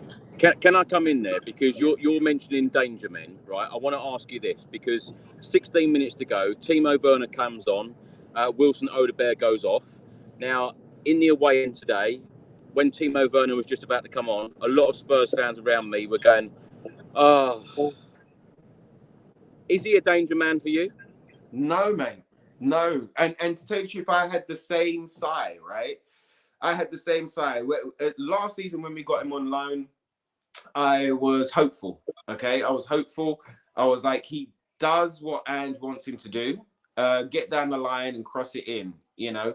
But I kind of wanted his time at Tottenham to be almost like a revitalization for him, you know, a chance to put those thoughts about him to bed, you know, to become a danger man. When we were talking about whether we was going to keep him, I said, you know, he's got to earn it. He's got to earn it. He's got to earn it. You know, and I was really hopeful that Chelsea game at the back end of the season last year, that he was the one that was going to make the difference. He was the one that was going to score against Chelsea, and that was going to blow Timo up. You know, didn't happen. And when it came down to re-signing him again, I said on here, you know, if he gets in the way of a foreign player limit, or if he stops us buying that diamond because we've got him in reserve, if he's the one that stops us making that leap because of him, then that's when I didn't want him. I always wanted him to earn his spot. I don't think he has right now. And I had the same sigh as everybody else when he came off the bench, unfortunately. You know, he hasn't shown enough. He hasn't given Tottenham enough to kind of go, we can rely on you, or you're going to make a difference, or you're going to come on and kind of, you know, give us something, you know. So he just, in this kind of test pool that we've had since January, he hasn't really done it. I cross my fingers and hope that it does happen. On the other side, on my brain, I'm kind of hoping that we don't have to bring him off the bench. I'm kind of hoping that Sonny, Odegaard, Johnson, Kulu, and maybe Mikey Moore or some of the youth, I hope that they take those spots. But at the same time, it's kind of, it's good to have somebody with experience, a little bit older. But I had the same sigh, mate. I had the same sigh. He hasn't really given us anything as Tottenham fans to win an argument against other fans that want to criticize him, or win an argument against our own fans that want to criticize him. He hasn't given us enough. He hasn't given me enough to kind of go, no, but Timo does this. And if it wasn't for Timo, and blah, blah, blah, blah, blah. The only positive that I can say is that when he went out injured last season, that we missed him. You know, in the side in those last 10 games, you know, he was a miss because we didn't have him to come off the bench. We didn't have another option. So that's the only positive that I can say right now. But Timo, it's all for you to do, bro. It's all for you to do. I think if he doesn't step up to the plate by January, we might terminate that contract. And I hope that we go in for a guy that we really want. I'll ask you about the quality in the final third, because when we've spoken about Richarlison before, I know he's got his injury problems yet again, but has been very wasteful in front of goal since he's arrived from Everton. When you look at Brennan Johnson, he's been heavily criticised by a lot of the fans. Timo Werner, criticised by a lot of the fans. Even Son at times, even though he scored a couple of goals against Everton last weekend. I thought his pressing today was excellent. Pressing last week was excellent, but he's had his criticism from the Spurs fans. So when you overall you look at the players in that final third, how does Ange Postecoglou get the very best out of some of them, particularly players like Johnson and Timo Werner? Having faith in them, giving them that confidence in training, and us fans as well. You know, at home, the atmosphere is phenomenal, and I've got to give it to the away fans as well, because every time that we're away, I do always hear you. But maybe it's just like at home, if we give these players encouragement, you know, if when Johnson has a poor touch, that we cheer him on instead of have that communal groan, you know, the Sanchez groan, and cheer him on, and kind of give him that understanding that we are behind him, you know. I've got a feeling that he doesn't feel that we're behind him. But I think it's more about confidence right now. I think it's more about confidence. And when these moves don't come off, you can see, especially for Johnson, it affects him so much. So that same note that the boss said about the next action, we've got to get Johnson thinking about the next action, because he dwells on the last action. He dwells on the mistake for a minute too long. Do you know what I mean? He's got to let it go. I know he's showing frustration, and it means something. The fact that he's showing it in his face, he's showing us fans that it means something to him, that he wants to do well, he wants to do the right thing. But he needs to start thinking about that next action.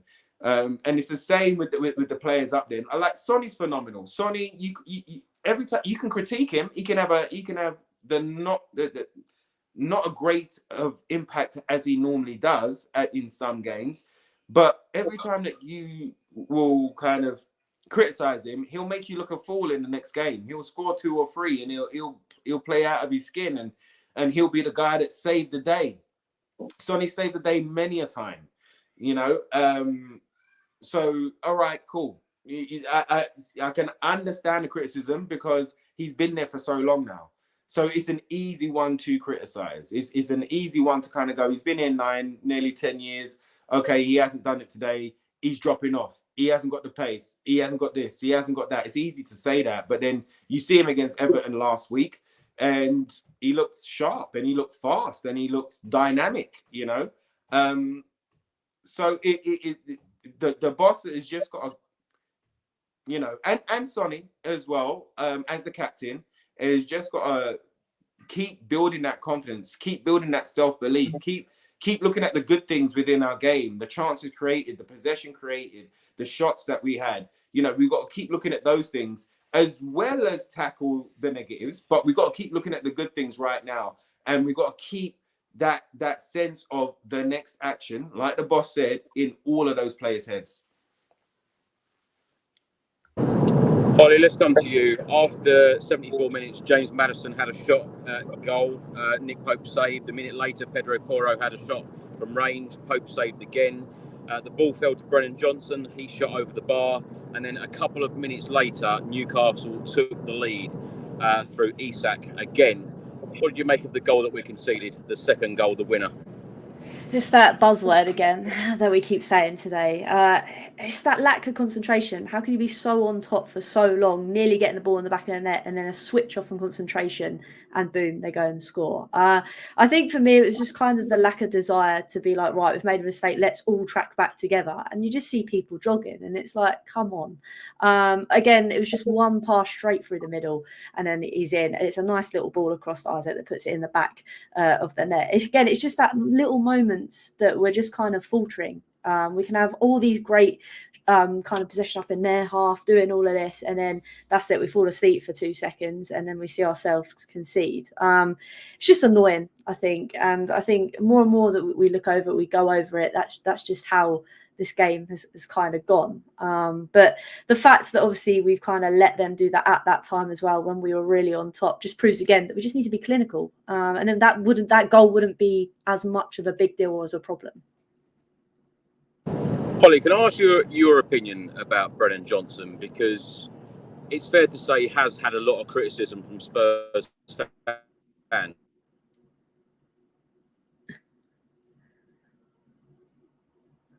You know what you was gonna ask, Hollie. You know what you was gonna ask. Go on, girl. I knew what was coming. Yeah. So my opinion on Brennan Johnson, I think he has had a lot of unwarranted kind of stick, if that makes sense. As soon as a player comes in, we've said it multiple times about players that have come into this club. All of a sudden, there's this narrative against them. If they don't have one good game or a couple of games where they're not really doing what you want them to do with that attached price tag, boom, we're already kind of on their back. Which again, when it's happening now, every now and again, okay, fair enough. But when it seems to happen a lot, there's a lot of fads in this fan base that will jump on a player like that. And don't get me wrong, he's definitely got his faults at times. Again, crosses not really going where they should be. But then we don't know what Andrew's saying to him. Like we've all kind of said today in that training video, we've said that he needs to get his run down the line, get his cross across into the penalty kind of spot. So we know that's kind of what he's been doing.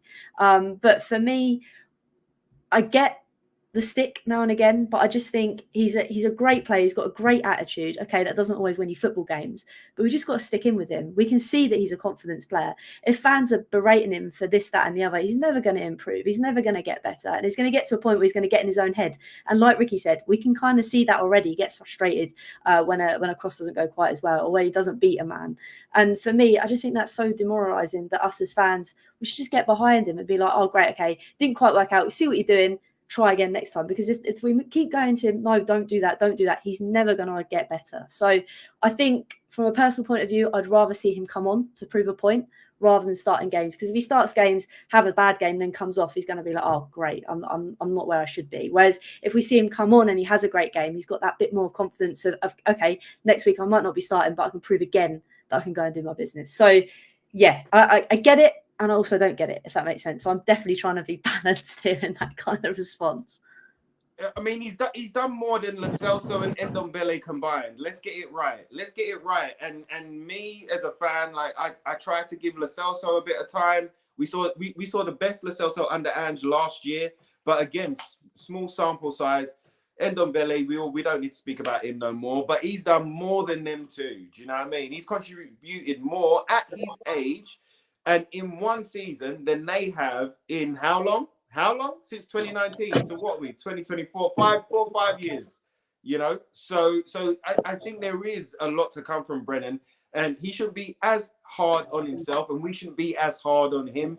He's still a young player, and this is the danger, especially about having so many young players, that if we continually kind of berate them, they will never grow and they will never reach that potential. They'll be scared to play. They'll make the safe pass. They won't take a risky pass. They won't take the risky play. And this is why it's important, yes, to critique them, but you gotta back your boys, man. And especially when they're of a young nature. These young ones, they're fully on social media. That's their life. Do you know what I mean? You know, I heard Mikey Moore talking about the other day, speaking about FIFA and what's that other game? I can't remember. Fortnite and stuff like that. These young ones have been brought up in this digital age where it's normal for them to check and to go on and to interact with their friends, their families, and their fans on this platform. So of course they're going to see it.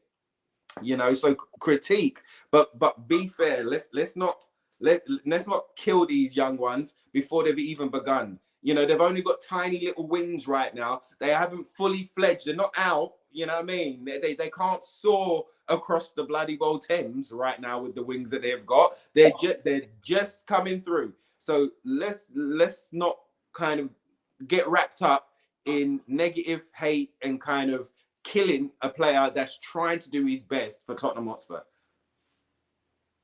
Well said. Craig, did you want to have your say on the second goal that we conceded?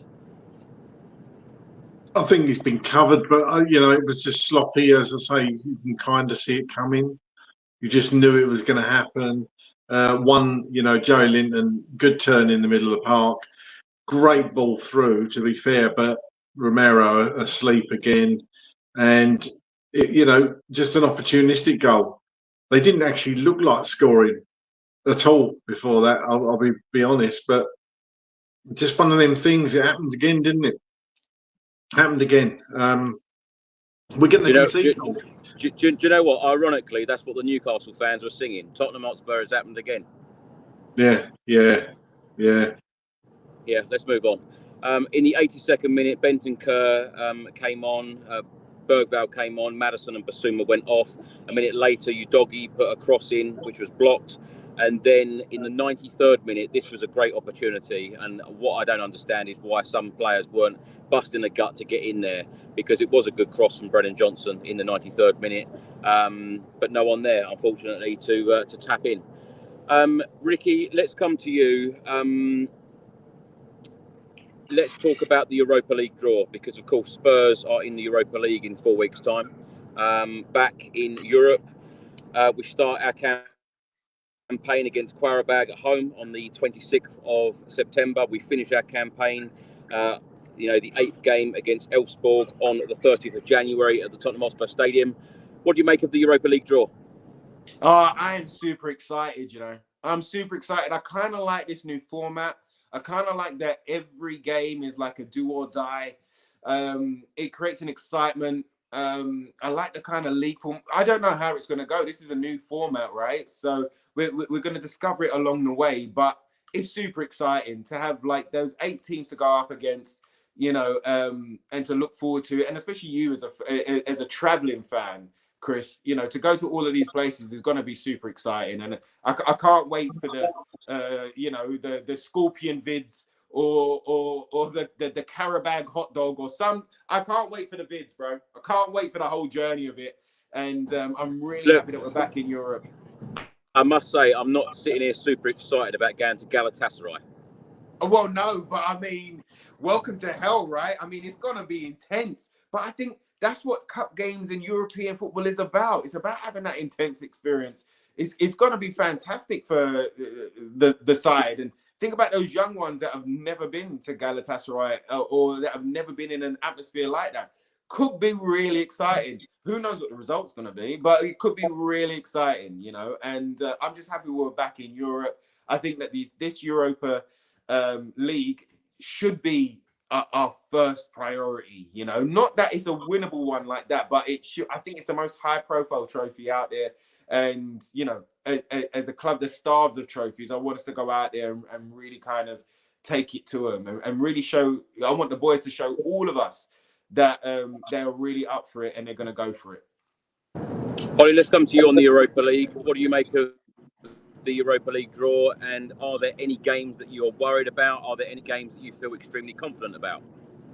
It's Spurs, so I think if we can finish our dinner, also that we're doing at the moment, then I think we'll be all right. I think Rangers is really interesting. Obviously, that kind of interaction that we saw Ange have in the press conference saying, I don't think I'm going to get a nice welcome, obviously, going to Rangers. No, to be honest with you, I'm just really excited. Like we all kind of are. We're back in Europe. Those kind of European nights are special, and it's been a long time since we've been involved in one. And yeah, okay, it's going to be difficult. Every competition is difficult, but I really hope we go out there with the attitude of let's go and try and win this thing, because we always speak about how we want trophies, but we never really have the attitude of right, let's just put all of our eggs in one basket. I'm not saying do that, but I'm saying this season we need to get some sort of trophy just to, in a sense, make us all happy again, because it's been so long since we've had one, and it's such a great opportunity. Like Ricky said, with all the young players coming through, they're going to have a great chance in this Europa kind of league competition. So for me, I'm just happy to be back in Europe, and hopefully we can go out there,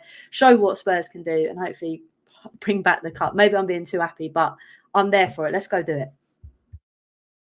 Craig, I know we've spoken at length about the Europa League draw so far, but do you think that we have got enough in terms of squad depth to fight on all fronts? Because, of course, all of us fans want us to go far in every single competition, the Carabao Cup, the FA Cup, the Europa League. Some fans are already booking flights to Bilbao for the final. That's confidence for you. Yeah, certainly is. Yeah. But look, you did it for the Champions League, didn't you? And everybody probably thought you were going a bit Fruit Loops, and look what happened. I haven't done it this time. You haven't this time, no? Yeah, right. Okay, I bet you have. He hasn't. Right. Okay. But listeners on audio, Chris has said he hasn't booked. So if we do get there, it will be like, do we know anybody with a boat that can drive the boat there to Spain, and then we'll walk to Spain? Do I think we got enough depth? Look, at the moment, I think we've got enough to get through the group stage. I do. We should be looking to get through that group stage. As Ricky said, and I totally agree, it's interesting. It's an interesting format. 4 home, 4 away. You don't get the opportunity. Probably thankfully to go to Karabag. I said to Chris that is a hell of a slap to Azerbaijan. Galatasaray away will be interesting. Somebody said Turkey is a beautiful country. I'm not so sure Galatasaray away would ever be described as beautiful, but some of our younger players are going to get a baptism of fire there. They won't have experienced that, so that's going to be an interesting game. I think we got enough to get through the group and then see where we are in January, and I think the club will assess where we are in January. As I've said before, we've got those 2 players coming in, Fuskovic and Yang. So we'll see what they're all about. But I'm hoping we'll be in a position come the January transfer window for us to turn and say, look, we need X, we need Y, because if you want to go further in these competitions, we've got to do it. I hope we're still all in all competitions by the end of the January transfer window. That would be, I think that is progress. That's progress on last year. So yeah, we should have enough till the window. I don't think we can look much beyond that. I just want to check with all of the panel members that we're okay for another 10 minutes, because we've just got to cover the transfer window and the Arsenal game. I'm so sorry that this podcast has run on for a lot longer than expected yet again. I blame Ricky Craig's for that. fault. Yeah. Ricky. Because somebody doesn't stop talking on the panel. We'll talk about the transfer window first. Of course, Johan Lang did an interview with Tottenham yesterday. Of course, technical director Johan Lang has come out and said the following about the transfer window. It's a positive step. We're building a team. We want to improve the team here and now. It's been an unbelievable squad turnaround, talking about a number of players going out the door. Talking about Gray and Odebear, he said we followed them for a long time. They're here to compete in the team now. Dominic Solanke was our first priority. The style of play didn't change when a lot of the development players come in during pre-season, playing under Postecoglou. He said we spent time doing checks on them. We're extremely pleased with the window, and we're building a team to be competitive. It is a huge step to the Premier League, talking about Yang, and talking about the January window.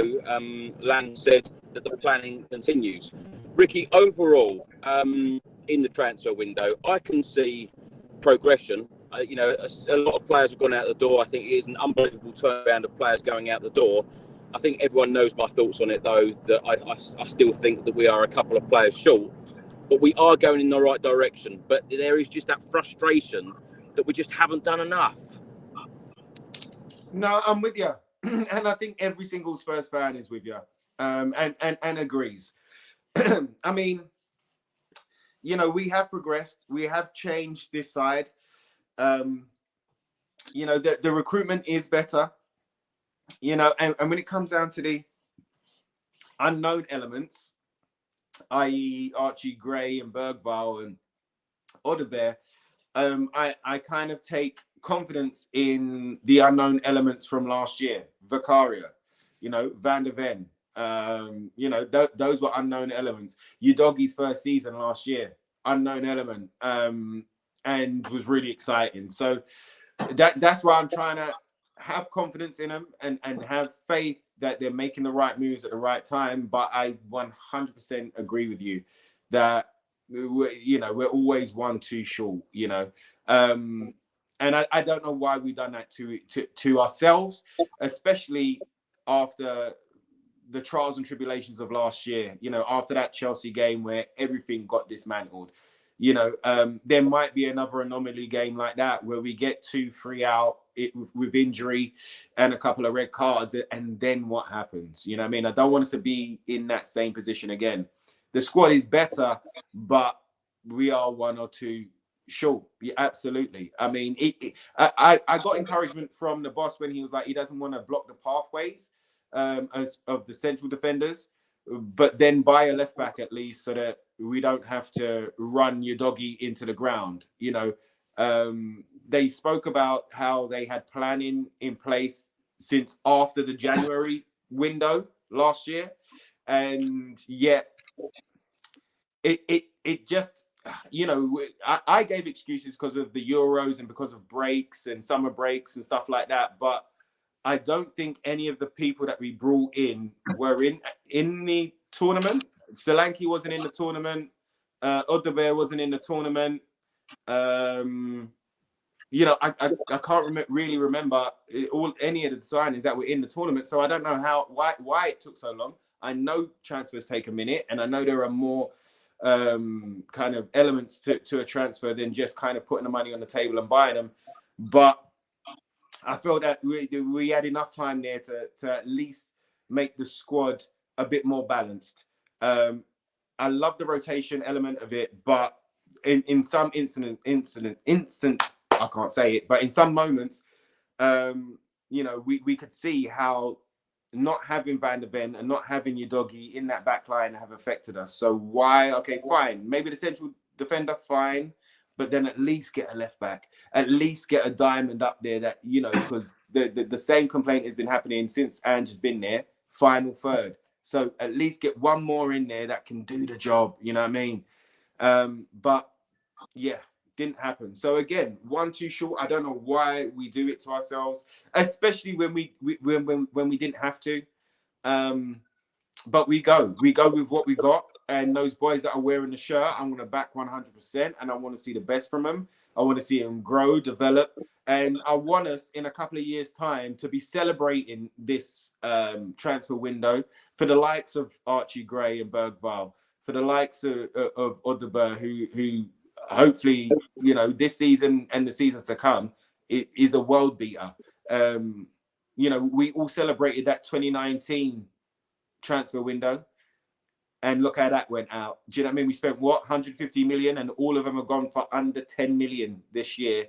Some on a free, some let go. I was celebrating at that time, and look how that went. So I'm a bit kind of underwhelmed this time. So I'm hoping that it has the opposite effect, and I'm kind of like, oh yes, thank goodness we done the business that we did do. So that's where I'm trying to stay. Hollie, your opinion on the transfer window?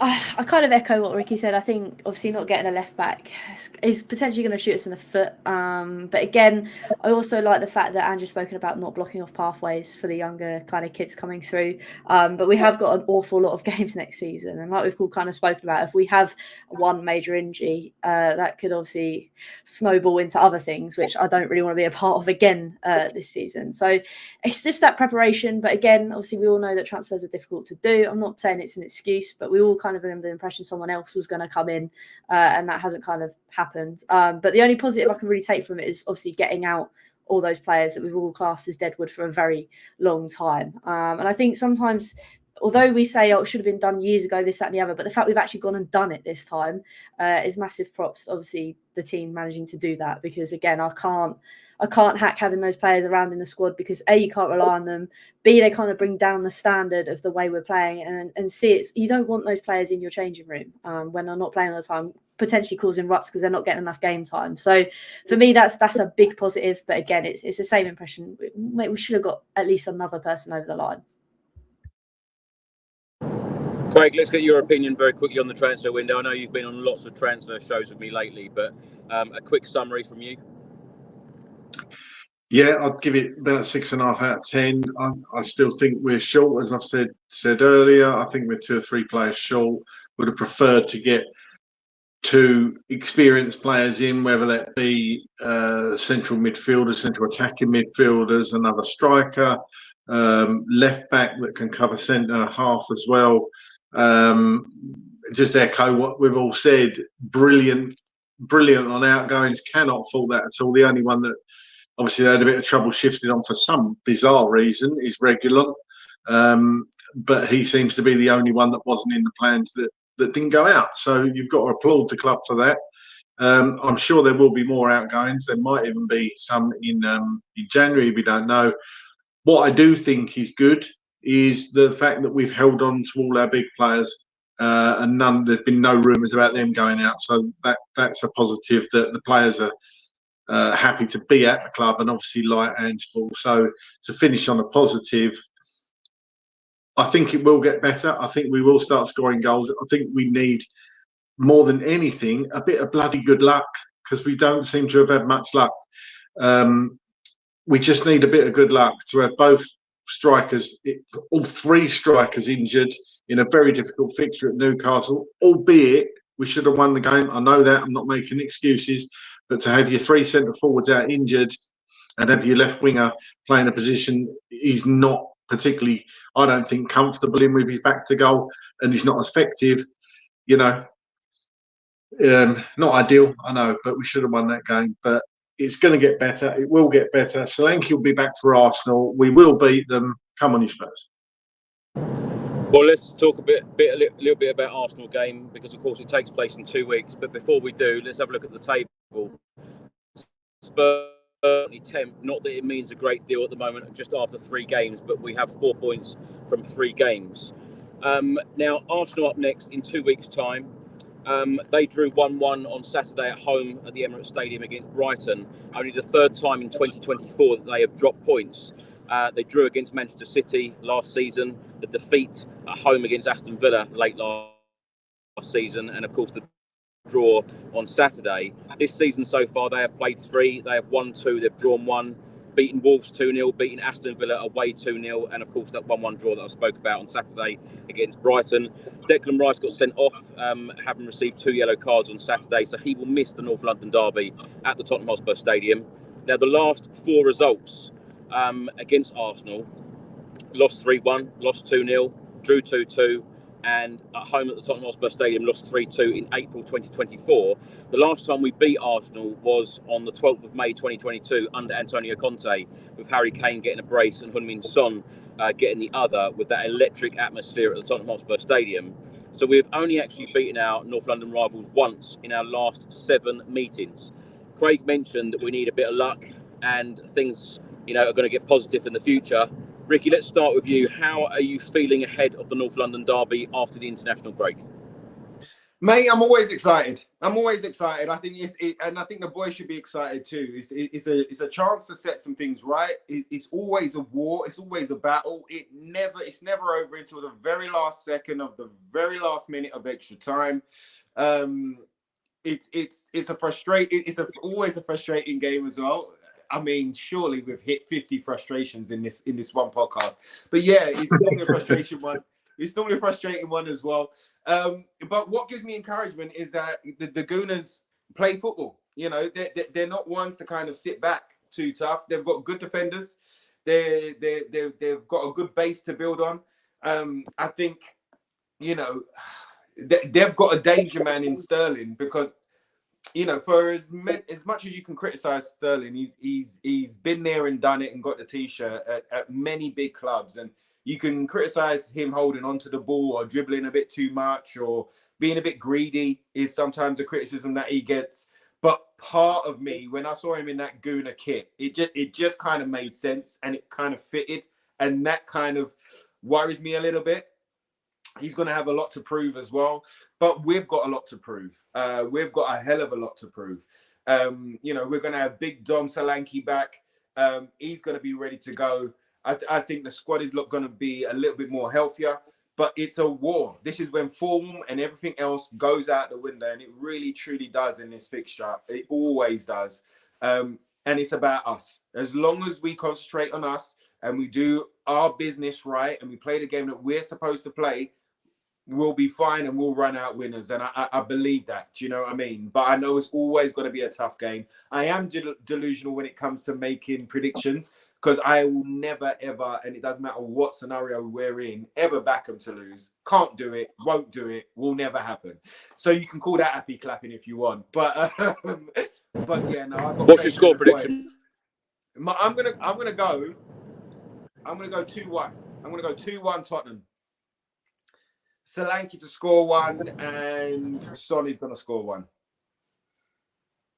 Hollie, how are you feeling ahead of the North London derby? And of course, you know, whilst the international break is here, of course, we hope that there are no more injuries and we have a fully fit squad going into this game. And that we practice shooting with our shooting boots, because we definitely need to do that international break. No, but to be honest with you, the Arsenal game is always one that stresses everyone out. And obviously it's that nerves the week before. And the fact that we've got that international break to fill those nerves is great too. But it's good to be at home. Like Ricky kind of said, we've got a point to prove. We need that bounce back. We need to finish our chances. And obviously with Declan Rice being out as well, again, it's quite nice that we've got that in our favour. We were talking about luck. I think luck is a big part of the game. And I think if we go out there with a red screwed on and the fact that we do need to finish our chances, I don't think we'll have too much to kind of worry about. Again, what Ricky said, obviously, Arsenal like to play football, and that could help us a lot in terms of being able to break them down, because they will be high paying as well. They want to come at us and we want to go at them. So it will be an interesting game. And I think the good thing about these Arsenal-Tottenham fixtures in recent times, the game is competitive. Obviously, when we had the Conte and stuff, sometimes you could always see that Arsenal will try and get one up on us. But I think this year, if we play the way we want to play and take our chances, finish our dinner, I think it'll be a very interesting and tight match. Score prediction, Hollie? I'm going to sit on the fence. I think it'll be 2-2. I definitely can concede. But I think the fact that it's going to be such a high pressure game, the fact that obviously they're just coming back from a draw, the fact that obviously they've lost Declan Rice, I can see it being end to end. But I just hope that we've learned our lessons from obviously the Leicester game and this game today, that we go and just take our chances. Can I just say, there's nearly 3,000 people watching this live stream right now. So please do hit that subscribe button. We are only 10 subscribers away from 125,000. So please do hit that subscribe button if you can. And also, before we go to Craig, one of his favourite things on this podcast is learning where you are actually watching from around the world. So please do put that in the comments section and we will get as many on the screen as possible. Craig, let's go to you and let's get your opinion and prediction on the Arsenal game. The Arsenal game, in some regards, form goes out the window. I know the results you read out there weren't particularly glowing for Tottenham, but you know they're not going to want to come to our stadium. They're never going to like it. The atmosphere, unusual actually. That from what I can remember, that we're playing them at our stadium first. It does always seem to be at the Arsenal stadium is the first game. So. I think, look, it's going to be tough. I think Declan Rice will be a big loss for them. They've still got some great players. I think they are, sadly, a very good side. But, as I say, form goes out the window. I think I'm probably with Hollie on this one. I think it's going to be 2-2.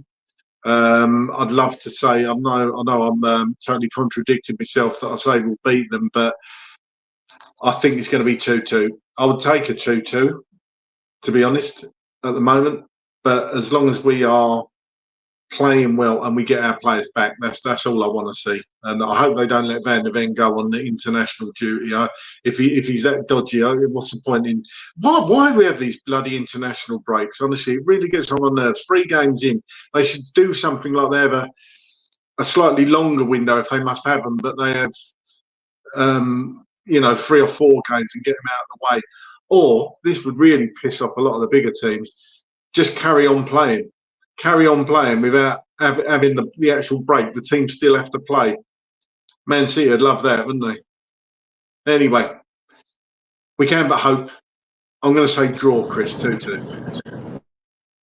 I'm going to go for a 2-1 win. I'm with Ricky on this one. Do you know what, Craig? I've got a last question for you. You always love the viewers and the listeners typing in where they're watching from, where they live. From all the ones that we've received so far, where would you like to go in the world? Somebody said they lived on Saturn. I've always wanted to give Saturn a go, actually. So yeah, wouldn't mind going there. Where would I like to go? I've got a load of places on my bucket list, but I've got a cousin that lives in New Zealand, and she says it's beautiful in New Zealand. So that would be up there. Canada. I always wanted to go to Banff in Canada, and South Korea. So yeah, many places. Yeah, Maldives. I could do with that. Craig is just waiting for the right invite to come along, and then he'll be there, and he'll be recording the podcast from there. We just know it.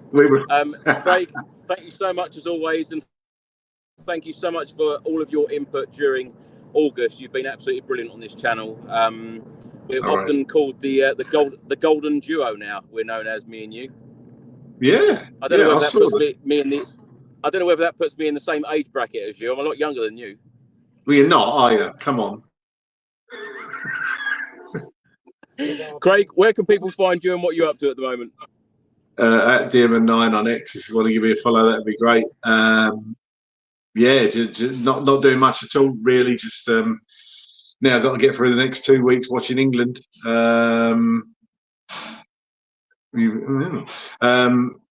Thank you.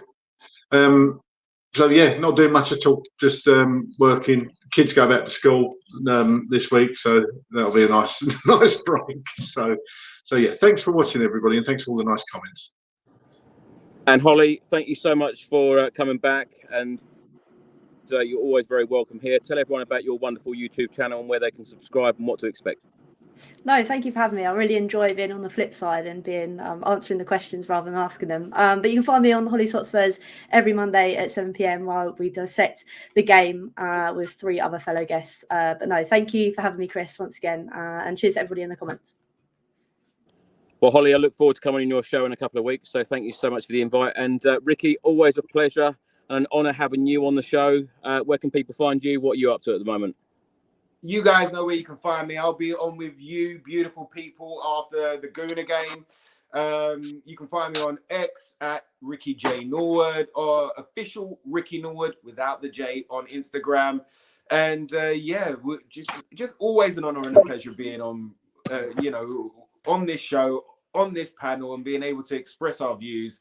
I love all of you people from around the world that have sent in messages. Maybe we need to do a bit of a tour. Maybe next year or something, when there's an international break, maybe we take the show to somewhere in Europe. Maybe we take it to Canada. Maybe we do it. And if there's enough fans that want it, I'm sure we can make it happen. Do you know what I mean? So how amazing would that be to see some of you beautiful Tottenham Hotspur supporters from around the world? I know Chris loves it every single pre-season, meeting all you guys, and it would be great for us on the panel to do the same. So you never know what the future holds.